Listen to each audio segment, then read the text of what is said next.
Yeah, and I think what happened as a result, right after that, and maybe you caught this and maybe not, because most people didn't. Trump then gave a speech talking about why the rank and file likes him and the officer corps doesn't. Mm-hmm. And he said that I'm keeping them out of war. So he was clearly driving a wedge between the officer corps and the rank and file. Now, what happened this week was he assembled those people to see how they would react to his new pitch with his the Department of War Whiskey Pete giving his ideas how we should approach the Department of Defense.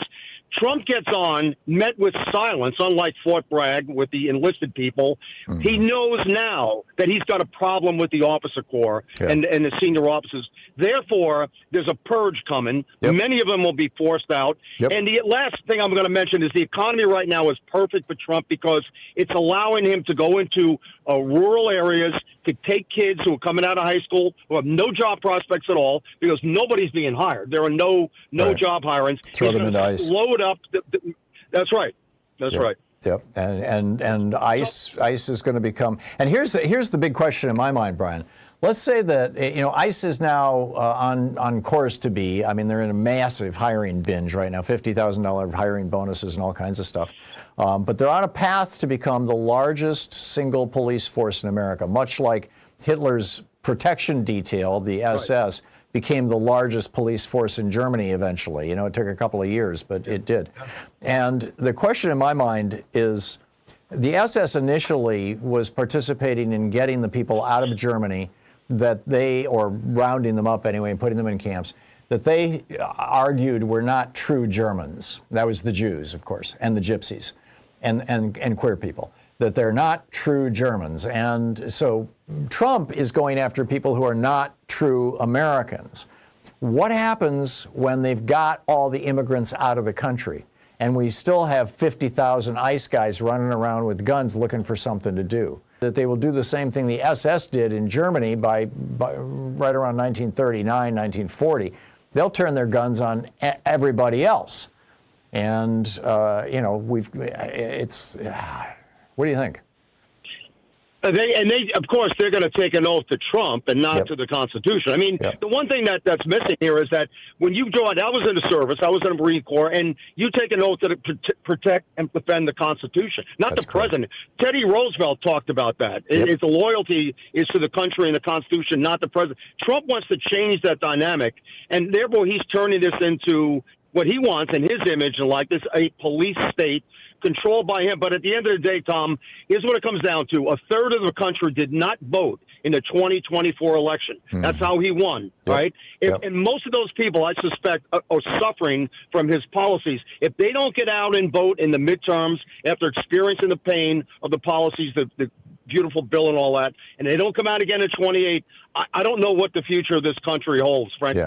Well, this is why they're frantically buying up the media. Questions. This is why Larry Ellison and other right-wing billionaires are on the verge of taking control of CNN and TikTok, and they've already got the Washington Post and the Los Angeles Times and Fox News and CBS, and I mean, it's just it's a wholesale attack on the truth in America, basically on reality in America, and whether they will be able to sustain it, I don't know. I mean, right now it seems like the two walls, the two barriers that are holding for democracy are late night comedians, and arguably just all the Democratic Party. I mean, it's like and our generals, maybe. Well, that's right. That's right. It's they're the last line of defense.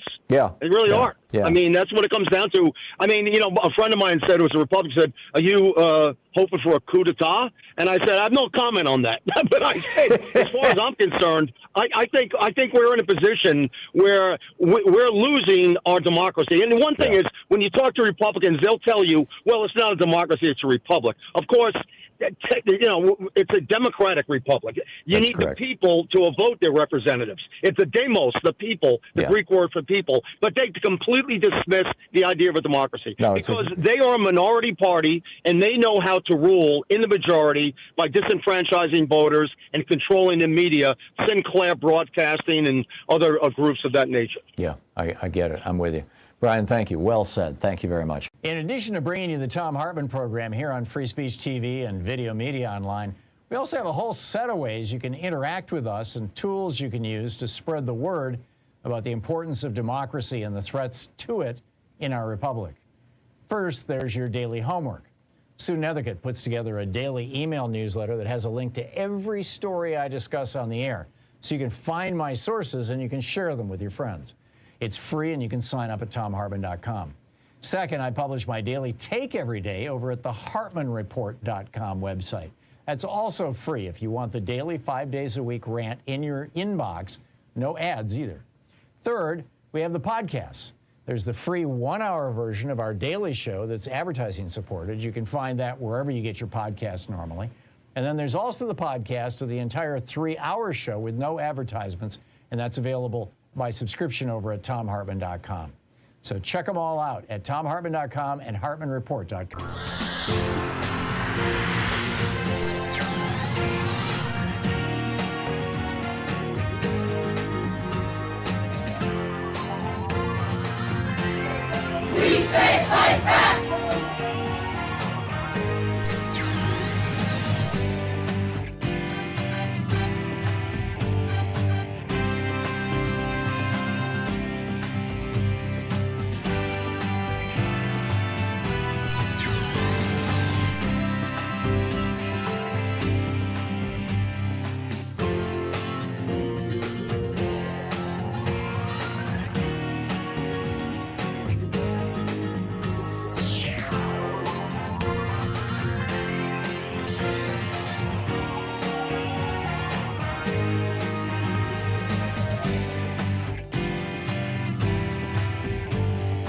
Today is Why Women Have Better Sex Under Socialism and Other Arguments for Economic Independence by Kristen Godsey. And this is from the introduction titled, You Might Be Suffering from Capitalism. The argument of this book can be summed up succinctly. Unregulated capitalism is bad for women. And if we adopt some ideas from socialism, women will have better lives. If done properly, socialism leads to economic independence, better labor conditions, better work-family balance, and yes, even better sex. Finding a way into a better future requires learning from the mistakes of the past, including a thoughtful assessment of the history of 20th century state socialism in Eastern Europe. That's it. If you like the idea of such outcomes, then come along for an exploration of how we might change things. If you're dubious because you don't understand why capitalism as an economic system is uniquely bad for women, and if you doubt that there could ever be anything good about socialism, this short treatise will provide some illumination. If you don't give a whit about women's lives because you're a gynophobic right-wing internet troll, save your money and go back to your parents' basement right now. This isn't the book for you. Of course, some might argue that unregulated capitalism sucks for almost everyone, but I want to focus on how capitalism disproportionately harms women. Competitive labor markets discriminate against those whose reproductive biology makes them primarily responsible for childbearing. Today, this means humans who get pink hats in the hospital and the letter F next to the name on their birth certificate, as if we've already failed by not coming into the world as a boy. Competitive labor markets also devalue those expected to be the primary caregivers of children. Although societal attitudes have evolved in this regard, our idealization of motherhood means that most of us still believe that baby needs mama, a whole lot more than papa, at least until the child is old enough to play sports. Others will argue that unregulated capitalism is not bad for all women. Yes, for those women lucky enough to sit at the top of the income distribution, the system works pretty well. Although women at the executive level still face gender pay gaps and remain underrepresented in leadership positions, on the whole, things aren't too shabby for the Sheryl Sandbergs of the world. Of course, sexual harassment still hinders progress, even for those at the top, and too many women believe that if you want to run with the big dogs, you may have to suck it up and ignore the groping and unwanted advances. And race plays an important role as well. White women do a lot better in aggregate than do women of color. But when we look at society as a whole, on average, women are comparatively worse off in countries where markets are less encumbered by regulation, taxation, and public enterprises than they are in nations where state revenues support greater levels of redistribution and larger social safety nets. Choose your data source, and you find the same story. Unemployment and poverty plague women with children. Employers discriminate against women without children because they might have them in the future. In the United States in 2013, women over the age of 65 suffered from poverty at much greater rates than men, and dominated those in the category of extreme poverty. Globally, women face higher rates of economic deprivation. Women are often the last to be hired and the first to be fired in cyclical downturns. And when they do find employment, bosses pay them less than men. When states need to slash government spending on education, health care, or old age pensions, mothers, daughters, sisters, and wives must pick up the slack, diverting their energy to care for the young, the sick, and the elderly. Capitalism thrives on women's unpaid labor in the home because women's care work supports lower taxes. Lower taxes mean higher profits for those already at the top of the income ladder, mostly men. But capitalism was not always so savage. Throughout much of the 20th century, state socialism presented an existential challenge to the worst excesses of the free market. The threat posed by Marxist ideologies forced Western governments to expand social safety nets to protect workers from the unpredictable but inevitable booms and busts of the capitalist economy. After the Berlin Wall fell, many celebrated the triumph of the West, consigning socialist ideas to the dustbin of history. But for all its faults, state socialism provided an important foil for capitalism. It was in response to a global discourse of social and economic rights, a discourse that appealed not only to the progressive populations of Africa, Asia, and Latin America, but also to many men and women in Europe and Western Europe and North America, that politicians agreed to improve working conditions for wage laborers, as well as to create social programs for children, the poor, the elderly, the sick, and the disabled, mitigating exploitation and the growth of income inequality. Although there were important antecedents in the 1980s, once state socialism collapsed, capitalism shook off the constraints of market regulation and income redistribution. Without the looming threat of a rival superpower, the last 30 years of global neoliberalism have witnessed a rapid shriveling of social programs that protect citizens from cyclical instability and financial crises, and reduce the vast inequality of economic outcomes between those at the top and those at the bottom of the income distribution. For much of the 20th century, Western capitalist countries also endeavored to outdo the East European countries in terms of women's rights, fueling progressive social change. For example, the state socialists in the USSR and Eastern Europe were so successful at giving women economic opportunities outside the home that initially, for the 2 decades after the end of World War II, women's wage work was conflated with the evils of communism. The American way of life meant male breadwinners and female homemakers. But slowly, socialist championing of women's emancipation began to chip away at the Leave It to Beaver ideal. The Soviet launch of Sputnik in 1957 spurred American leaders to rethink the costs of maintaining traditional gender roles. They feared the state socialists enjoyed an advantage in technological development.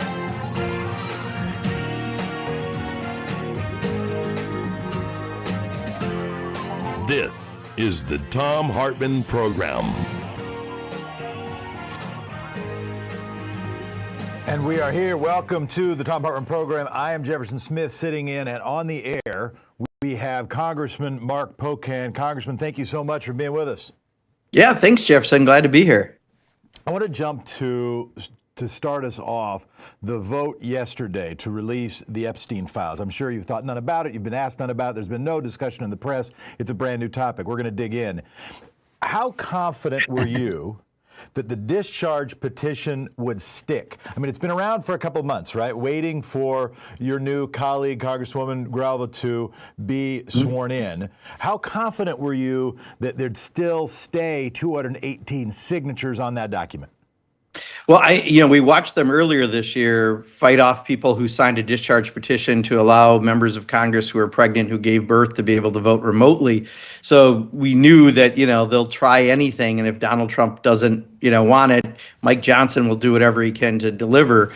I think this one was just harder because so much of the MAGA base had been promised that, this was so many high-level Democrats involved that the Frankenstein that they kind of created was loose, and they had to now respond to it. And there were stronger feelings among Republicans. And I think once Donald Trump said, okay, it's fine to vote for it, I think the real question, Jefferson, is I don't trust this Department of Justice. I don't, I just, what gets released in the name of national security or under investigations may not be everything that's there. And it's so important to have what the 1,000 victims need to have out of this, but I'm not sure we're going to get everything that's there.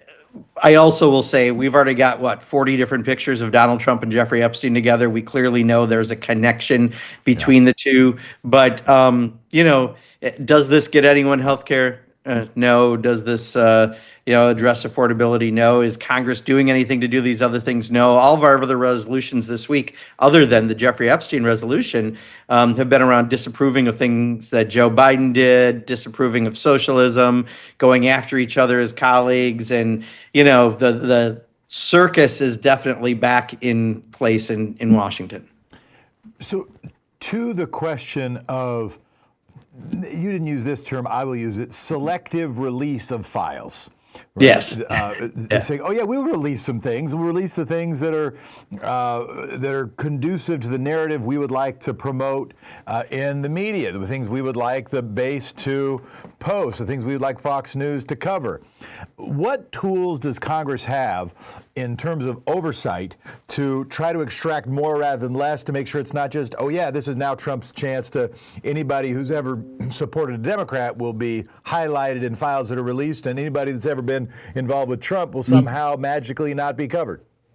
Yeah, so two things. One, I think, people are going to have to be like they just were with the Comey indictment, where you have to look at everything, and you'll be able to tell us something hopefully is out of order, and then they'll be able to question and try to get to why something could be missing or why something was redacted. So that's one possibility, but we're not in charge. The real possibility is going to happen after next November. If we flip the majority in the House and or the Senate, then we have real oversight and we have real tools to get to that information. But, Donald Trump, I remember at first said there's nothing there. Then he said Joe Biden put stuff in the file. Then he's had so many positions on this. It's impossible for me, watching what I've watched in this Trump administration, to think that this is going to be done fairly and justly. And Pam Bondi has given me no confidence to think that she's up to doing the right thing on this. And Donald Trump is now, the phrase I've used is, he's told on himself, right? He's made it clear that he does not want to release all the information because he's had an ongoing campaign, publicly and privately, to try to keep the information from coming out. So we know, I think it's not just low confidence. I think, what is the confidence level that we know? What is the level of certainty that we know that he will try to hold things back? I mean, anybody make your own number, but anybody think it's something less than 99%? I mean, we know this guy doesn't release stuff, right? Yeah, I'm with you, Jefferson. I mean, that's why, as much as I want the justice for the 1,000 victims, I also was a realist through this process and saying it could turn out to be a bit like having a donut for breakfast. It tastes really good at the time, but there's no sustenance to it because we may not get everything.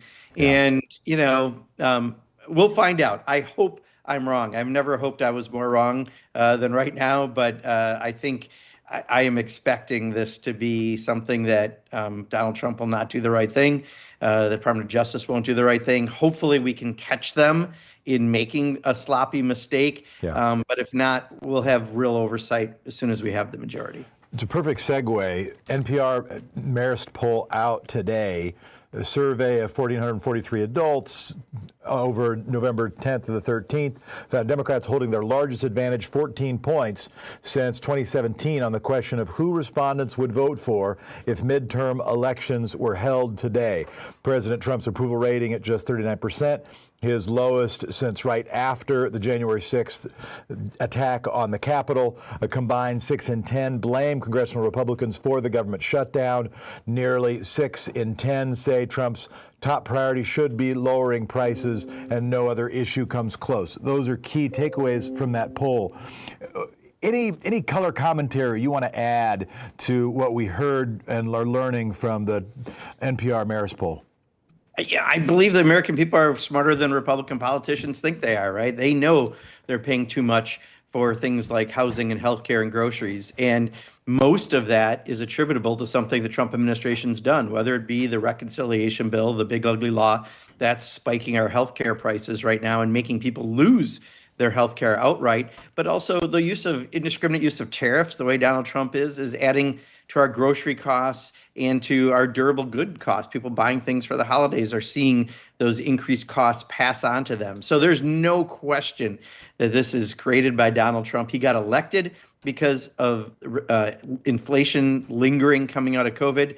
Now he has caused things to go up even more. And even though this week he reduced tariffs on bananas and coffee, we can't live on bananas and coffee alone. People are paying too much for things. And I think they have rightfully, they're calling out Donald Trump for what he's done to the cost of living. So my dad was a chief aide to a congressman years ago, and he wouldn't go as far as to say the good old days. He would be pretty clear that they were the even more racist old days, the even more sexist old days. But he would also say that the cleavage between the primary definitional division between people, Democrats and Republicans within Congress, feels much more stark now than before. That Wayne Morris back in the day made friends and enemies on both sides of the aisle. And I wonder that right now, with those 4 Republicans in the House sticking on the discharge petition, with Donald Trump's numbers ticking just under 40%, is there any, I'm guessing no, but I would at least want to ask, is there any scuttlebutt within the chamber of any greater resistance to this president within the House House Republicans, to be clear, manifesting a little bit more of their constitutional responsibility, or maybe a little more opening for some sort of cross-partisan alliance on at least 1 or 2 things, or is that just, hopeful fakery? I think once you close all the primary dates for Republicans, and they don't have to worry about Donald Trump challenging them, maybe some spines will get some solidity back, at that point. But right now, they still largely seem to be afraid. And to be blunt, most of the Republicans that are bolting right now on things are sort of the fringe members, right? Yeah. They're not necessarily the folks who actually run committees and have positions of power. I'm a big believer of the statement, if the people lead, eventually the leaders will follow. I think the people are leading right now, but elected officials aren't often the leaders we need. I can't say it better. Congressman Mark Pocan is going to stay with us. We're going to get to a couple more topics, and then your calls, 202-808-9925, 202-808-9925, including his take on the shutdown and the shutdown of the shutdown. We'll be right back.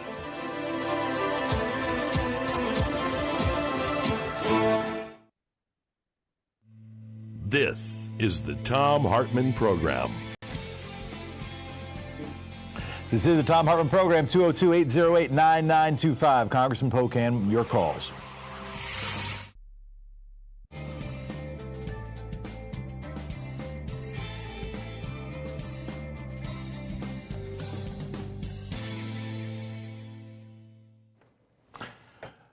And we're back here with Congressman Pocan. On the shutdown, I want to ask a little bit about that. I could ask a general question. What was your reaction when you heard? But let me frame it just a little bit. We've had a robust discussion here, as you could imagine. Some saying this is Thom Hartmann himself, calling it, I think the word he used was betrayal. In fact, it does say betrayal. I'm looking at his Substack article right in front of me where it says that. And others, and a lot of callers saying, yeah, maybe Schumer played this pretty smart, or maybe even these 8 Democrats in the Senate played it, or 7 Democrats plus Angus King played it pretty smart, because this was going to end maybe ugly at some point. Now we do have the poll that came out today, knowing that still the majority of people blame the Republicans for the shutdown, that the worm didn't turn on that. That did allow the subject to change to Epstein, did allow Adelita Grijalvo to be sworn in. What's your sort of take? Let's start with your take, even your reaction as it was happening. Yeah, and I've said it in colorful language I can't say on the radio, but I think I basically said it was a horse crap, with maybe a different word, deal that was out there that 7 Democrats and 1 independent gullibly took on. Look, I get in the Senate, there's people who believe things still happen by handshakes, and that did happen when people listened to 8-tracks and had beepers, but it doesn't happen in the U.S. Senate today. And for them, you got to get 8-tracks and beepers, man. I'm just saying, there was a time in the Senate that worked, and it's not today. And honestly, I actually think it was worse than just that we lost the momentum coming off the election. I think that Republicans knew there was a deal in the works and they didn't have to do anything about the tax credits. So that actually undermined the progress that we made, including with that election, the people speaking out. And at the end of the day, what did they get? A vote in the Senate with no guarantee in the House or White House approval. They made sure federal employees were paid. That's already current law. So you didn't get anything new there. And I just think at the end of, I don't get what they got other than they felt like they were vested in this. But it was largely by people who I think have been around for a very long time and think the Senate still operates in a way it doesn't. And so it was really depressing, honestly. I got to admit, I mean, this week is probably my low point in many years of being here because we're back to doing nothing in Congress. You know, we're denouncing socialism. We're denouncing President Biden doing nothing about health care. You know, we need to punch back a little harder. And I think, you know, Chuck Schumer's not doing it in the Senate. And the Senate certainly didn't by having that deal, and they let us down. So you gave me an angle. We've covered a lot of angles, but one angle you gave me that didn't come up in our discussions up to now was that during the shutdown, it also kept Mike Johnson from passing, I'm going to try not to use language that Sean would get mad at me about, you know, I'll use your horse crap resolutions, that also kept them from doing horrible things. So you did have a little bit of leverage there. When we come out of the break, I still want to ask about how do you think it might have been able to end otherwise? Had it kept going, had the shutdown kept going, what might have been a crack that opened up and or what might have been a little bit better deal? We'll be right back in just a moment. Call-in number with Congressman Pocan, 202-808-9925.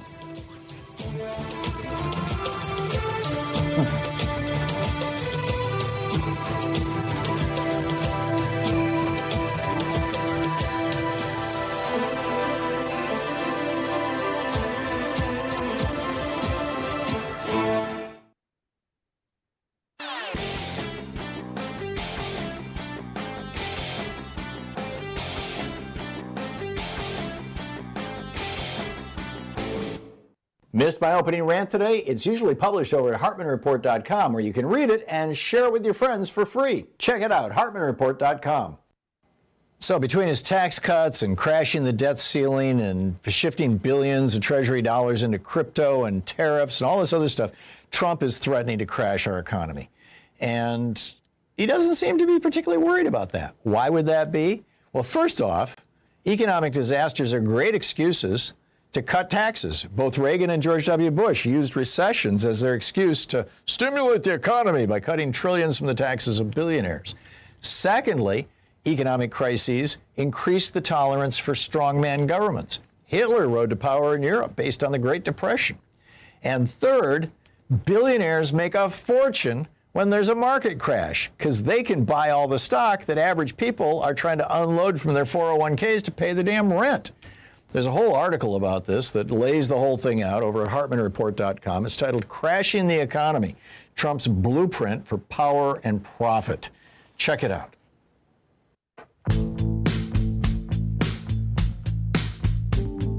And we're back.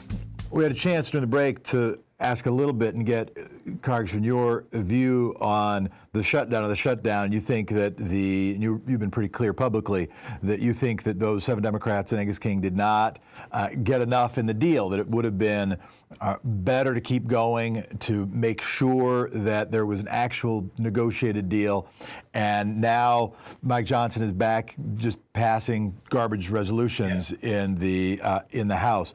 The question that I wanted to ask, one of the questions I wanted to ask, and I've wondered, what might have been a deal that you thought could have been possible? How does this end in a way that isn't just, it would be any better than how it ended?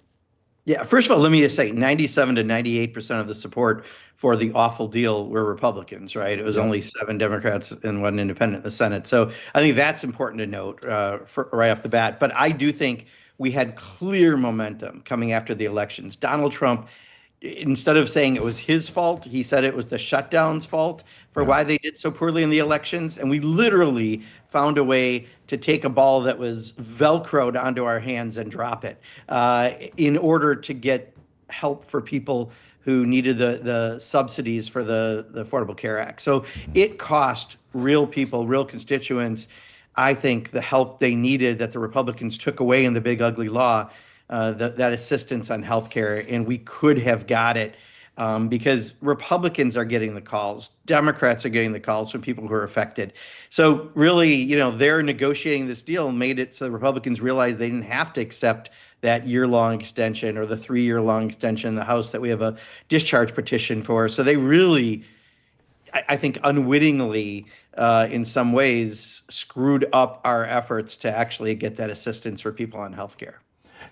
You're going to be back at this again at the end of January, when I think this CR runs out, and there's going to have to be another vote. Yeah, and at this point, if they haven't done it already, and I don't think you're going to tell us there's any sign they're going to have done anything by then, people's health care premiums are going to start to be there, at least get notices. Maybe they'll start getting even charges that'll go higher. How do you anticipate the dynamic looking when it comes to middle-end January? By then, they're going to be paying the increases because the notices came out at the very end, like November 1st, essentially. Now they're going to be paying the increases by that time. That happens in late January. So we asked Jeff Merkley of this. He came to the Progressive Caucus this week, and he said he doesn't know because, the one good thing I think that came out of this, maybe a couple good things, but is that the Senate now is not allowing any members are not going to negotiate side deals. It is the Democrats going to be negotiating this. So that means people like Bernie Sanders and Jeff Merkley and others will be involved, which is a good thing, right? So I'm happy about that. That is something I think good moving forward. But to know exactly how that's going to unfold, I don't know. Although I think people are going to continue to see the poll you mentioned at the beginning of the program, where Republicans right now are going to lose the House, maybe the Senate. The president's at his lowest he's been in quite a while in favorability, and people realize they're paying too much on healthcare and groceries and housing because of things that Donald Trump and Republicans are doing.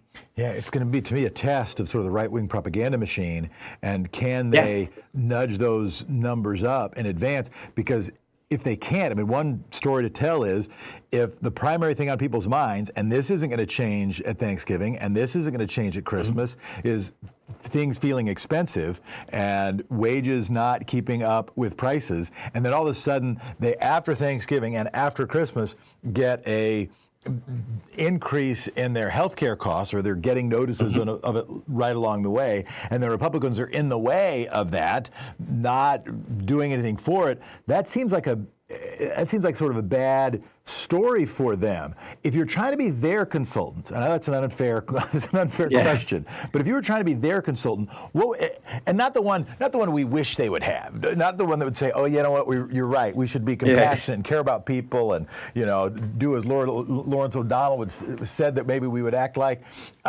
If you were their consultant, what would you be suggesting that they do to get out of this mess?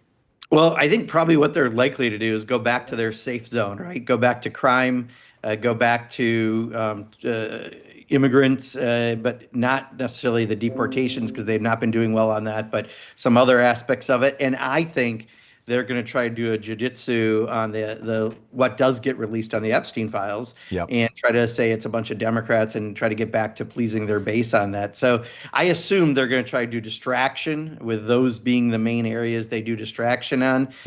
But the other thing that's important, Jefferson, is everyone's insurance is going up also because of the big ugly law, because the insurance companies had to figure out how to make up for the uncompensated care and other costs that they're going to have. So I had an employer that told me they got a 41% rate increase on their group plan for next year. People often, the employer doesn't pick up the whole difference. People have the copay, or not copay, but what comes out of their check to help pay for the health insurance. Those increases are going to happen as well. So I think there is going to be a lot of pressure in January around healthcare costs. I agree with you. All right, we will be back with your calls. Thanks for covering those topics, and thanks so much for being with us, Congressman. Stick with us. Also, listeners, stick with us, and callers, 202-808-9925. Your questions with the Congressman coming up right after this.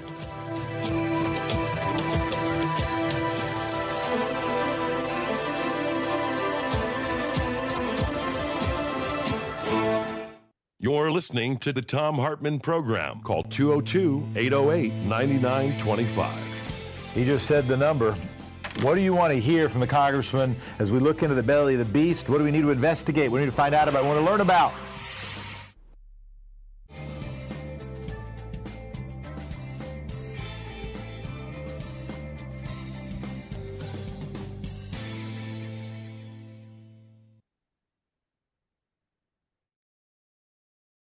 Today's book in our Thom Hartmann book club here is Resist, How a Century of Young Black Activists Shaped America by a Nigerian-American reporter, Rita Omoka. And this is from the introduction. It's titled African, American. I am African. I am American. Nigeria made me. Black America raised me. My roots dig deep in Nigerian soil, while America has nourished my branches for more than 2 decades. Yet the fruit I bear holds the essence of both lands. Like a tree nurtured by 2 suns, my identity defies simple categorization. It's a unique blend, a testament to the richness of embracing intertwined belonging. I belong to the Edo people. That's one of the hundreds of vibrant tribes that make up the rich mosaic of Nigeria. Though we share similar features, our identities are deeply infused by our ethnicity, dialects, and unique tribal customs. Our belief systems, Christianity, Islam, and other traditional religions, coexist, shaping our perspectives and enriching our communities. And while colorism permeates, the concept of race, as understood elsewhere, simply doesn't hold the same weight. Yet in the United States, my identity has been defined by this uniquely American construct of race. Those physical characteristics of skin, color, hair, facial features are prominent. My tribe holds no value. Despite this flawed framework, I've since come to wholly embody Nigerian American. I favor that designation because it pays homage to the 2 distinct individualities that make me, me. For years, though, those 2 identities felt at odds, at once fraught yet covetous of each other, as though pledging allegiance to one meant disregard for the other. Throughout, I never understood nor appreciated my American blackness the way I could have. A surrogate one, yes, but still there's a belonging there that I neglected. For black immigrants, I'd assume this is true for most immigrants, our identity in America of just being black without a sense of cultural home within that identity presents myriad confusions. In Nigeria, I am not a black girl. I'm not a black anything.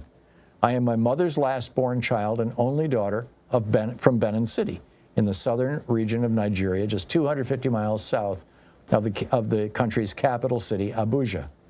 I am the granddaughter of an unlettered woman who rose to run a small business as a local Guinness and Coca-Cola distributor. I am not this color America relegated me to. This is what I've struggled with all these years, having one foot in and out of America's definition of who I am. Having one foot in and out of the many groups I find myself in, constantly toggling between 3 worlds: Black America, white America, and my Nigerian culture. Contending with this skin so problematic in America, skin that in Nigeria is synonymous with endless striving in a pursuit of excellence, I come from a history full of it. The stories our ancestors passed down to us were of kings and queens, colonization be damned. Stories of flourishing in gold and oil and gemstones. Academically and professionally, the grind for achievement was instilled in us because everyone strives for the same caliber of achievement. To go from a country full of this to one stripped of it for racially black people doesn't quench our thirst for progress or success.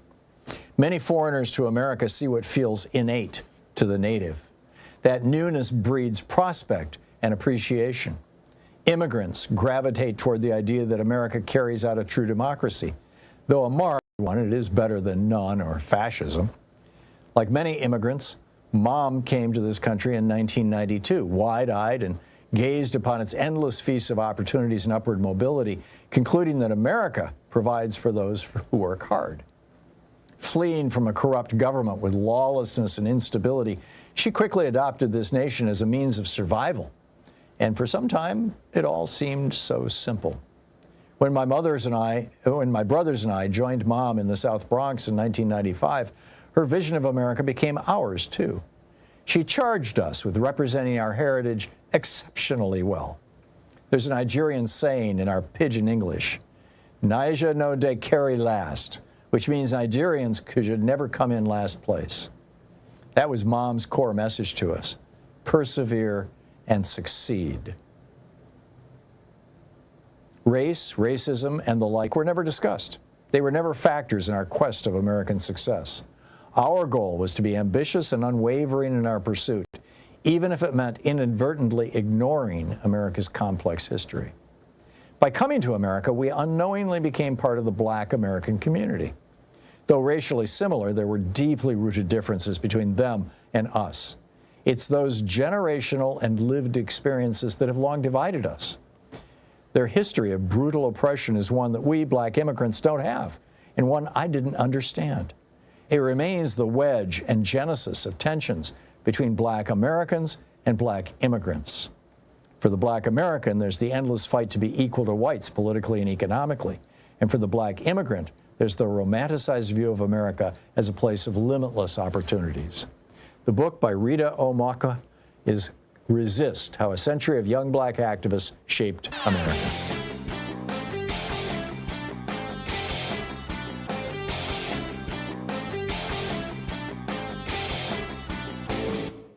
Did you know that every weekday we send out an email before the show giving you all the topics coming up so you can be fully informed and ready to interact with our program? Or that after the show we send out Sue's Stack, a list of every topic I've discussed along with clickable hot links to every source of information I've shared with you on the air? It's all completely free and available over at thom.tv, THOM.tv. Check it out. And we're back. We are with Congressman Mark Pocan. Thank you so much, Congressman. Let's go straight to calls for the Congressman. Let's ask Bill from Clifton, New Jersey. Bill, you're on the air. Yeah, hi. As I understand it, the president has three options. He can either sign a bill into law, he can veto it, or he can do nothing, and within 10 days it becomes law. Congress has nothing like that. They have no time limitations. They can stay out of office and do nothing for half the year. I think that there should be time limitations, especially on the Senate. When a bill comes to the Senate, it has to be signed or passed within 3 weeks or a month or something like that, rather than just sit there and die. And if they don't do anything, then it goes on to the president to be signed. I think that the use of time as a weapon is bad for people, and people should understand that they work hard. They have to work at least 200 or 300 days a year. The Congress doesn't have to work any days a year. So, Bill, let me ask you: do you want Congressman to respond to that, or do you have a question? To respond to that, whether that's a good idea, I don't know about the House so much. But they spend millions of dollars preparing a bill with research and everything, and then it goes to the Senate and it just dies. It is not good. Bill, thank you.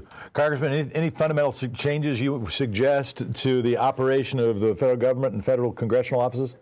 Yeah, I mean, the Senate definitely has more arcane rules, especially the filibuster law, right, that requires 60 votes. And I think there could be a strong argument that some of those laws have been in place since people came here with powdered wigs. Not to say that there aren't senators wearing wigs these days on the floor, just not the powdered white kind. But they could change some of the rules and update them, just like they could expand the Supreme Court if we get the majority in some other things. I think it is certainly reasonable to have that happen. Let's go to Devon from Pittsburgh. Devon, you are on the air with the Congressman. And so this morning I saw a video from Morgan Griffith in which he was talking about how evil socialism is. And I just want to implore the progressive arm of the Democratic caucus to run someone against Morgan Griffith in Virginia's 9th. Anthony Flaccavento had a pretty good run several years ago. But the bottom line is there are people in that very gerrymandered district who will hear the progressive message, who will listen, who would have probably voted for Bernie instead of Trump when you get right down to it. But it's ripe for the picking. So the DCCC and the progressives need to put some money behind a candidate in Virginia's 9th to take Morgan Griffith out, and that would just be super duper. Thanks, Devon. Any response, Congressman? Yeah, just in general, I think we should run in every district, right? Every state, every district.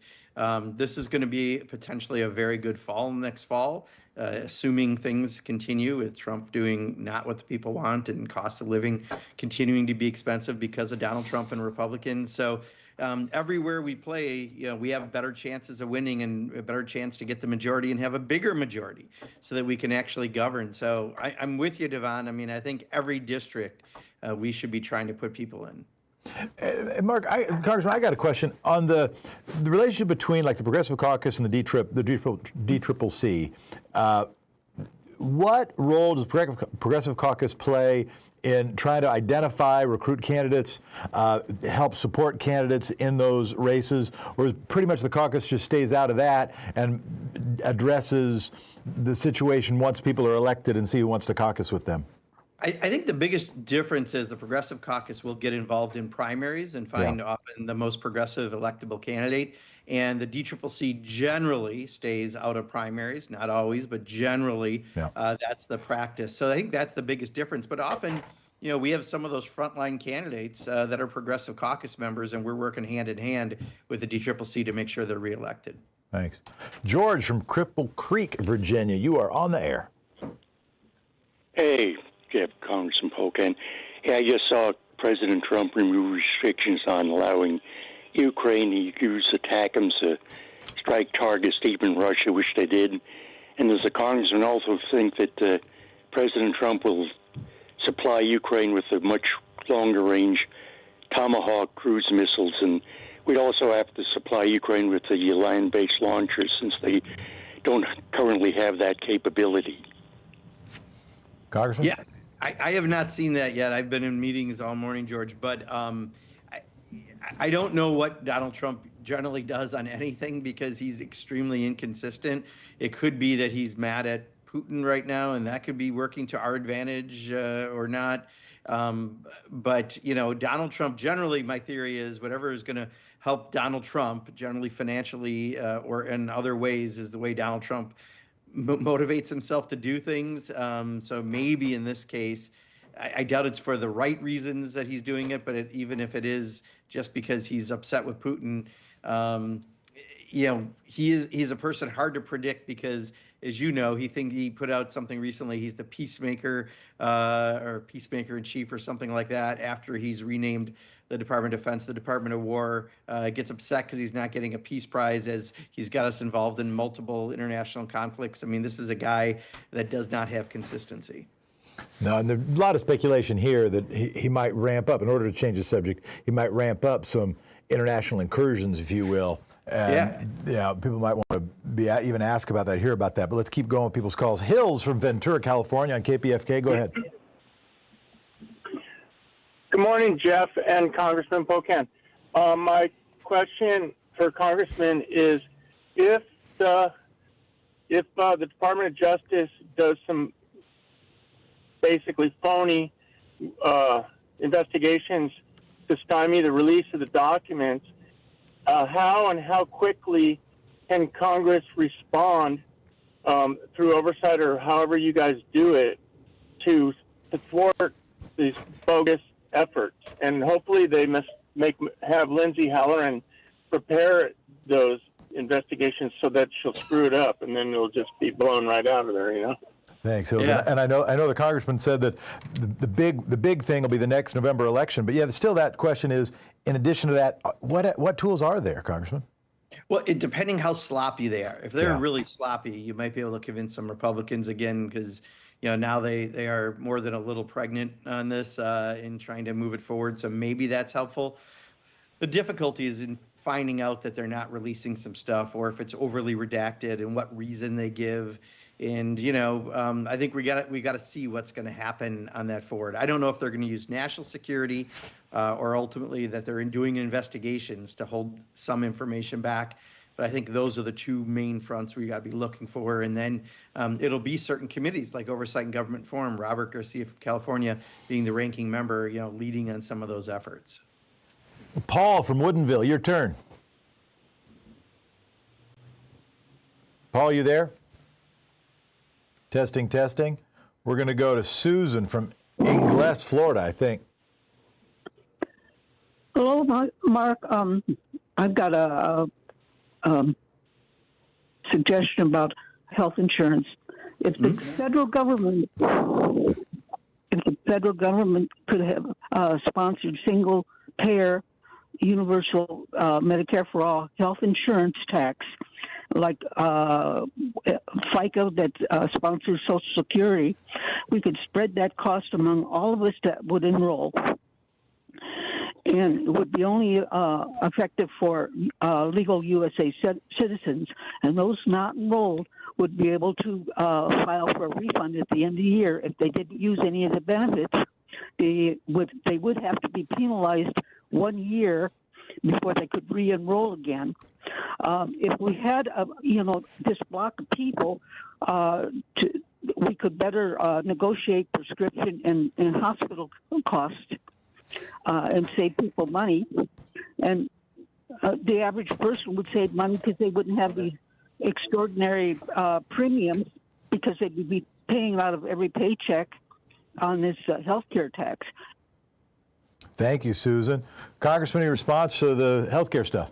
Yeah, I'll tell you, Susan, I do think the one definite silver lining out of this debate is if people don't like the system that insurance companies have profit and overhead and all the rest that we're seeing that helped make insurance more affordable for 22 million people that didn't have access, but it is an expensive and maybe not perfect model. What is the right model is universal health care. We're the only industrialized nation that doesn't have universal health care. And what you just talked about is our way, and there's other proposals out there all around a Medicare for all, largely idea.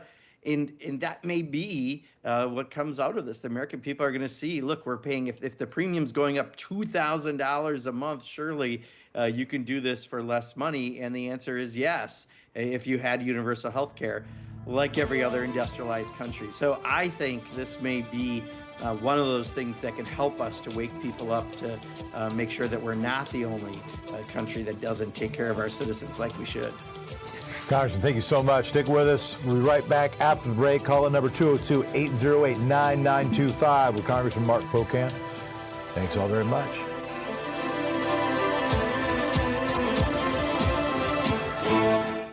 You're listening to Thom Hartmann. Visit thomhartmann.com for audio and video archives. And we'll be right back in just a moment with Congressman Mark Pocan.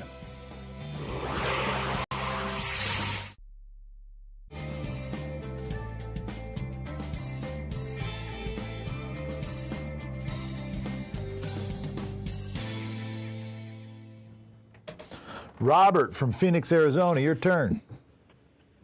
Yes, gentlemen, thank you, Mark, for your service.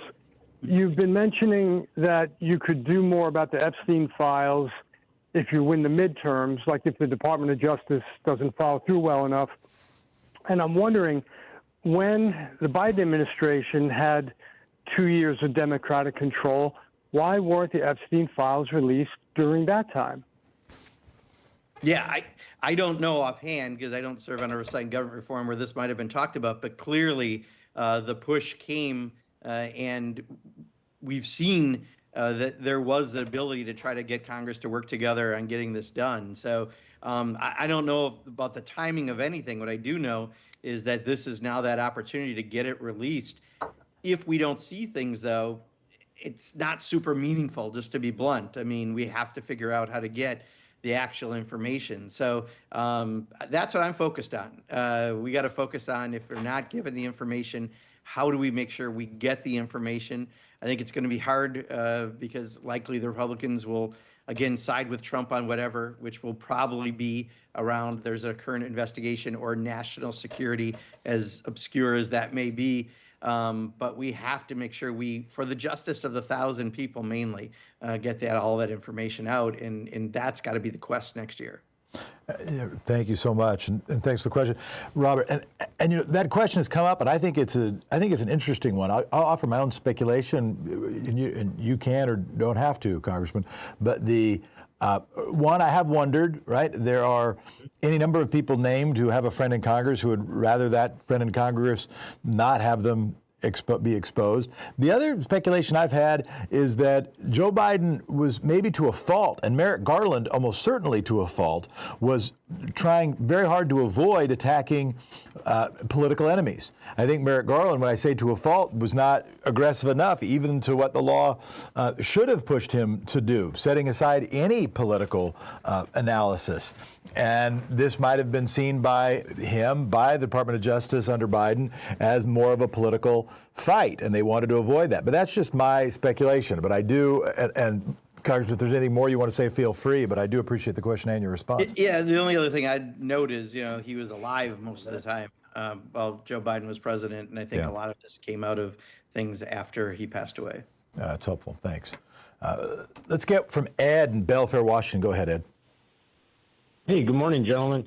Representative Pocan, my question is kind of off topic here, but emails and messages that you receive in D.C., is that open public record, or is it, between you senators and representatives? I can understand some personal stuff not being open to the public, but like threats or people calling in and disagreeing with whatever's being said. We got 25 seconds, Ed, so let's give him a chance to answer. It's a good question. Sorry to rush you, but go ahead, Congressman. Yeah, Ed, like Congress often does, we've exempted ourselves from the Freedom from Information Act, so no, it's not open records, and it probably should be.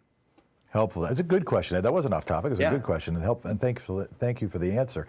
We'll be right back with your calls, continuing 202-808-9925 with Congressman Mark Pocan. And Congressman, if there's anything you want to plug, anything you want me to ask you about, let me know. Okay.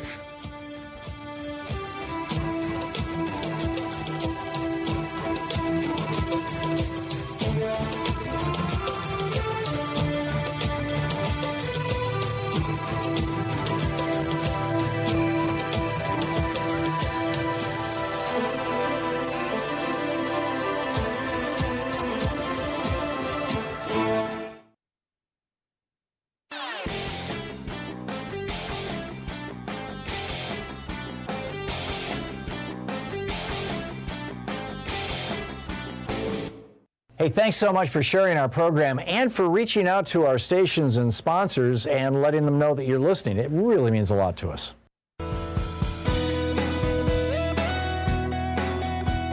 we're back with Congressman Mark Pocan and your calls. Ken from Lafayette, Colorado. You're on the air. Oh, good morning. Thanks for taking my call. Yes, Mr. Pocan, question for you, please. Do the Democrats have a plan to develop our version of Project 2025 to counter the Republicans' Project 2025? For example, Trump has amassed his brown shirts, is what I'm calling them. There's got to be currently law enforcement that still believe in the rule of law, that the Democrats can, get their troops together, if you will, and say, okay, we're going to start going after the lawlessness of the ICE agents, for example. Is there any plan to develop that? Thank you, Ken.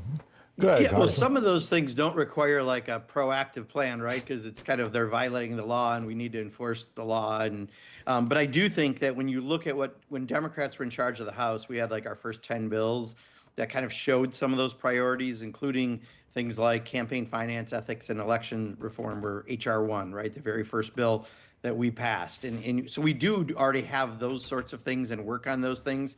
I think on healthcare is just one that, we, those of us who care about a single payer system, need to advocate for, because I think we're only up to about 122 or so sponsors of the Medicare for All Act. That's not all Democrats. So some of those issues, we still have to do that community grassroots organizing. But most of what they did in Project 2025, we just have to turn back because they've accomplished a lot of those goals, but most of them in violation of the law. And there's been over 400 lawsuits against the Trump administration, with, I think, almost a couple hundred positive adjudications against them on those 400 cases that have stopped them from doing some of their things. We need to just make sure that Project 2025 is not just torn up, but it's shredded, it's burned, and those ashes are definitely scattered where they won't come back. And I want to keep going to folks' calls, but what I appreciate about your call, Ken, is thinking about where do sort of progressives go for comprehensive and strategic policy approaches, including on the quiet stuff, and how can people within Congress help support and help promote donors investing in the development of more infrastructure, more policy development, more communications infrastructure to help that good work go forward. And I would love to talk to you about that point at some point. About that at some point, Congressman, but I want to keep the calls going, including I want to give you a chance to plug in anything you want. But Brian from Los Angeles, California, you're up. Hi, thank you for taking my call. Good morning, Jeff, and good morning, Congressman. My question has to do with Epstein files, and I was thinking about it this morning, and I put myself in that kind of situation. Like, hypothetically, what if I were trafficking underage people to many different people for a very long time, and I was reported and prosecuted, under those circumstances, right? My question is, like, am I the only person that's going to get prosecuted for something like that? And why is it so difficult to get the information concerning the other people who are participating in the crime? Congressman, you got anything to say? Yeah, well, I mean, Maxwell, for example, and now suddenly she's been moved to this cushy prison, and I think some of this might be inoculation should some things come out, right? But you're right. I mean, to think one person, or two in this case, are the sole people responsible for all of this is highly unlikely. And if people broke the law, they should be held accountable. And hopefully, if things really do get released fully, you'll have that ability to do more. John from West Allis, Wisconsin. Good morning. My question is this. In the 1980s, when Reagan was elected, there was a pretty horrendous platform that the Republicans promoted. And it was stated that if we had legitimate elections and this entire platform was enacted, it would be a generation before Republicans would ever get back into any kind of control of the federal government again. My question is this then, given that the Project 2025 agenda is far, far worse than we could even have imagined back in the 1980s, how do the Republicans expect to get back into office again and in any kind of power? Do you think that we are really going to have a legitimate election starting possibly even in 2026, given the craziness with the gerrymandering? Got it, John. I'm going to give him a chance to answer that. Thank you so much. Go ahead, Congressman, and then plug anything before we go that you think is on your mind that you want us to be thinking about. Gotcha. So honestly, I think, let me just, if I can plug real quick, I guess, it's just for people to next week, your member of the House and Senate will be back home, and hopefully they're doing some events, even though it's Thanksgiving week. Talk to them and reach out to them and hold them accountable, because Republicans are largely not doing town halls, and invite the media if you're going to do that. We need to really put them on record on things like healthcare and Epstein and other issues. So I just, that's always my encouragement, Jeff. So I just want to put out there, it's use your time wisely to get that done. To the caller's question, though, I think this agenda is so there's not even a popular nature to Project 2025, right? This is extremists. People like, the person who's in charge of the Office of Management and Budget, Russ Vought, and people like Stephen Miller who have this out there, but it's not mainstream. I think this is, they did the big overreach. They are screwing it up right now, and much of it is because of Donald Trump's tariffs, and we're going to be able to push back. The question is, will we push back enough to do the right thing, like a single-payer healthcare system, like having meaningful campaign finance reform that gets rid of Citizens United? We have to rally people around those things. Congressman, it is such a pleasure to be able to have a chance to talk to you at a time when so many largely Republican members of Congress won't have open fora with their constituents. Appreciate your time so much, and thanks for spending it with us. Yeah, absolutely. Thank you. Good to talk to you. You be well. Thanks for your service. And we'll be back with your calls You'll just be talking to little old me. Right after this, 202-808-9925 on Tom Show, Your Show. I'm Jeff.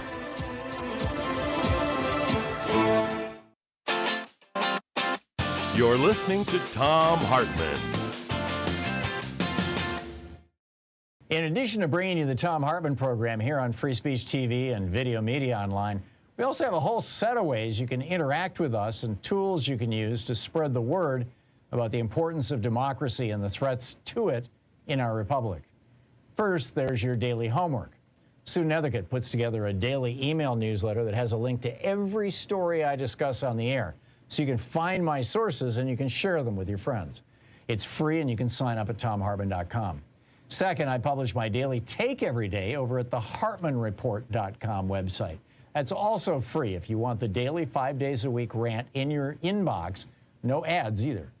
Third, we have the podcasts. There's the free 1-hour version of our daily show that's advertising supported. You can find that wherever you get your podcasts normally.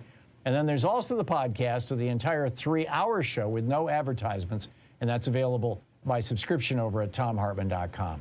So check them all out at thomhartmann.com and hartmannreport.com.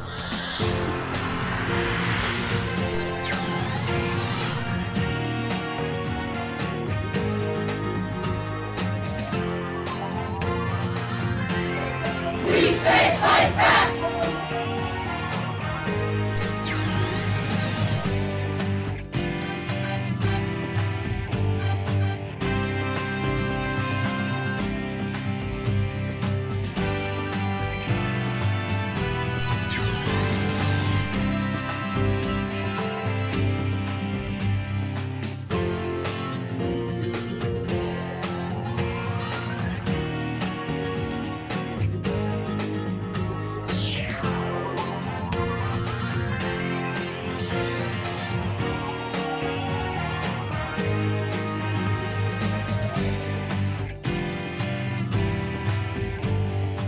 Book today in the Thom Hartmann Book Club is Unsettling Truths, the ongoing dehumanizing legacy of the doctrine of discovery by Mark Charles and Soon Chan Ra.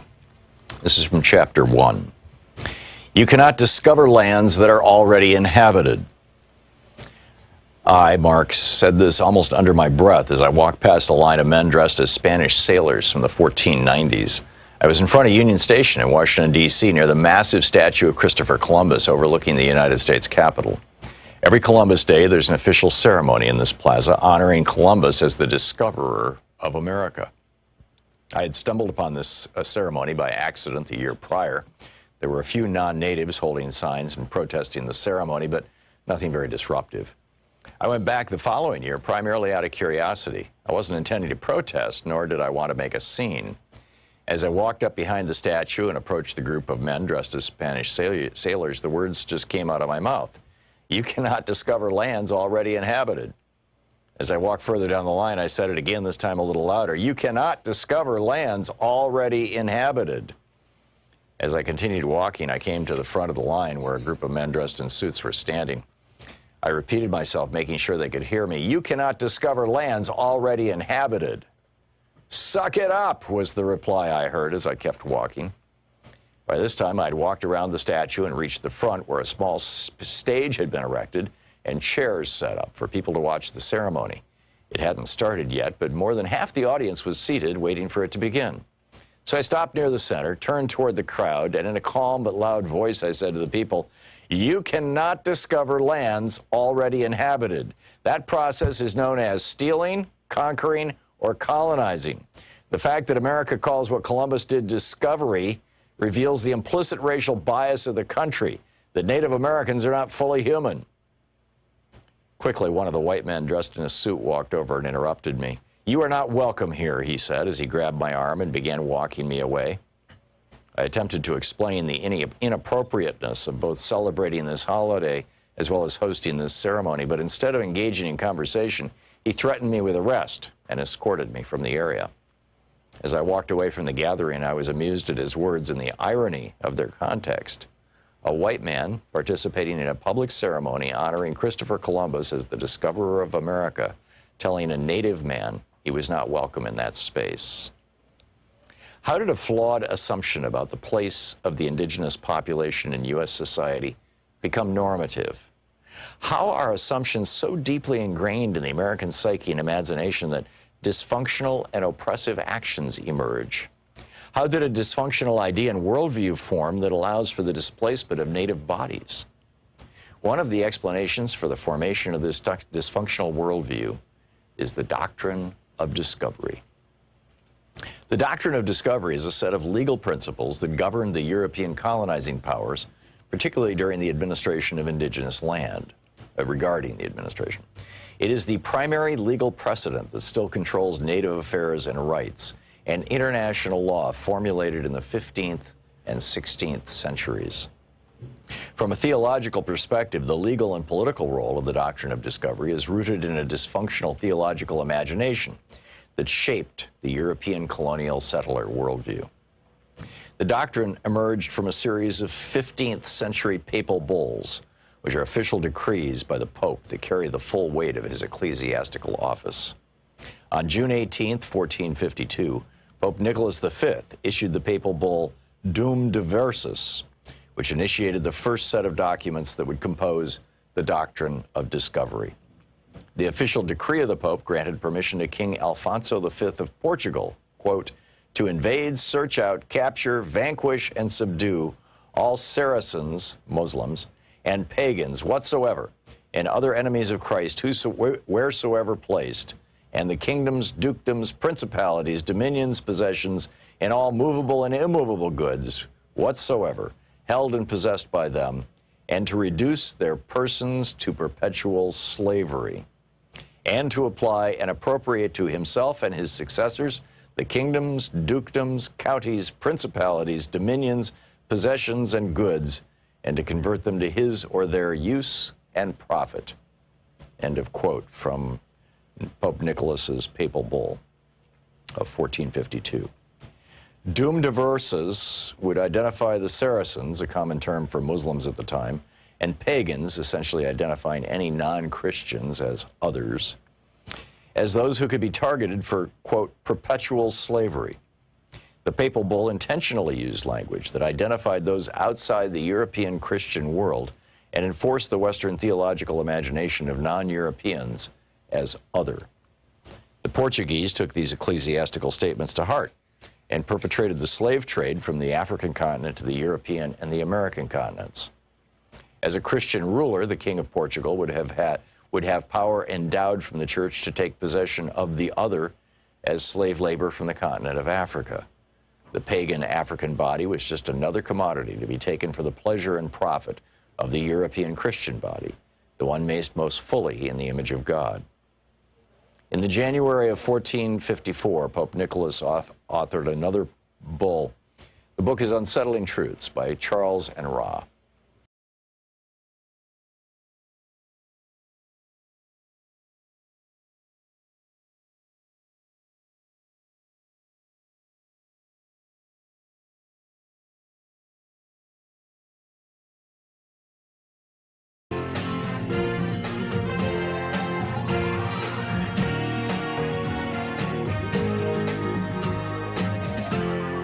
This is the Thom Hartmann Program.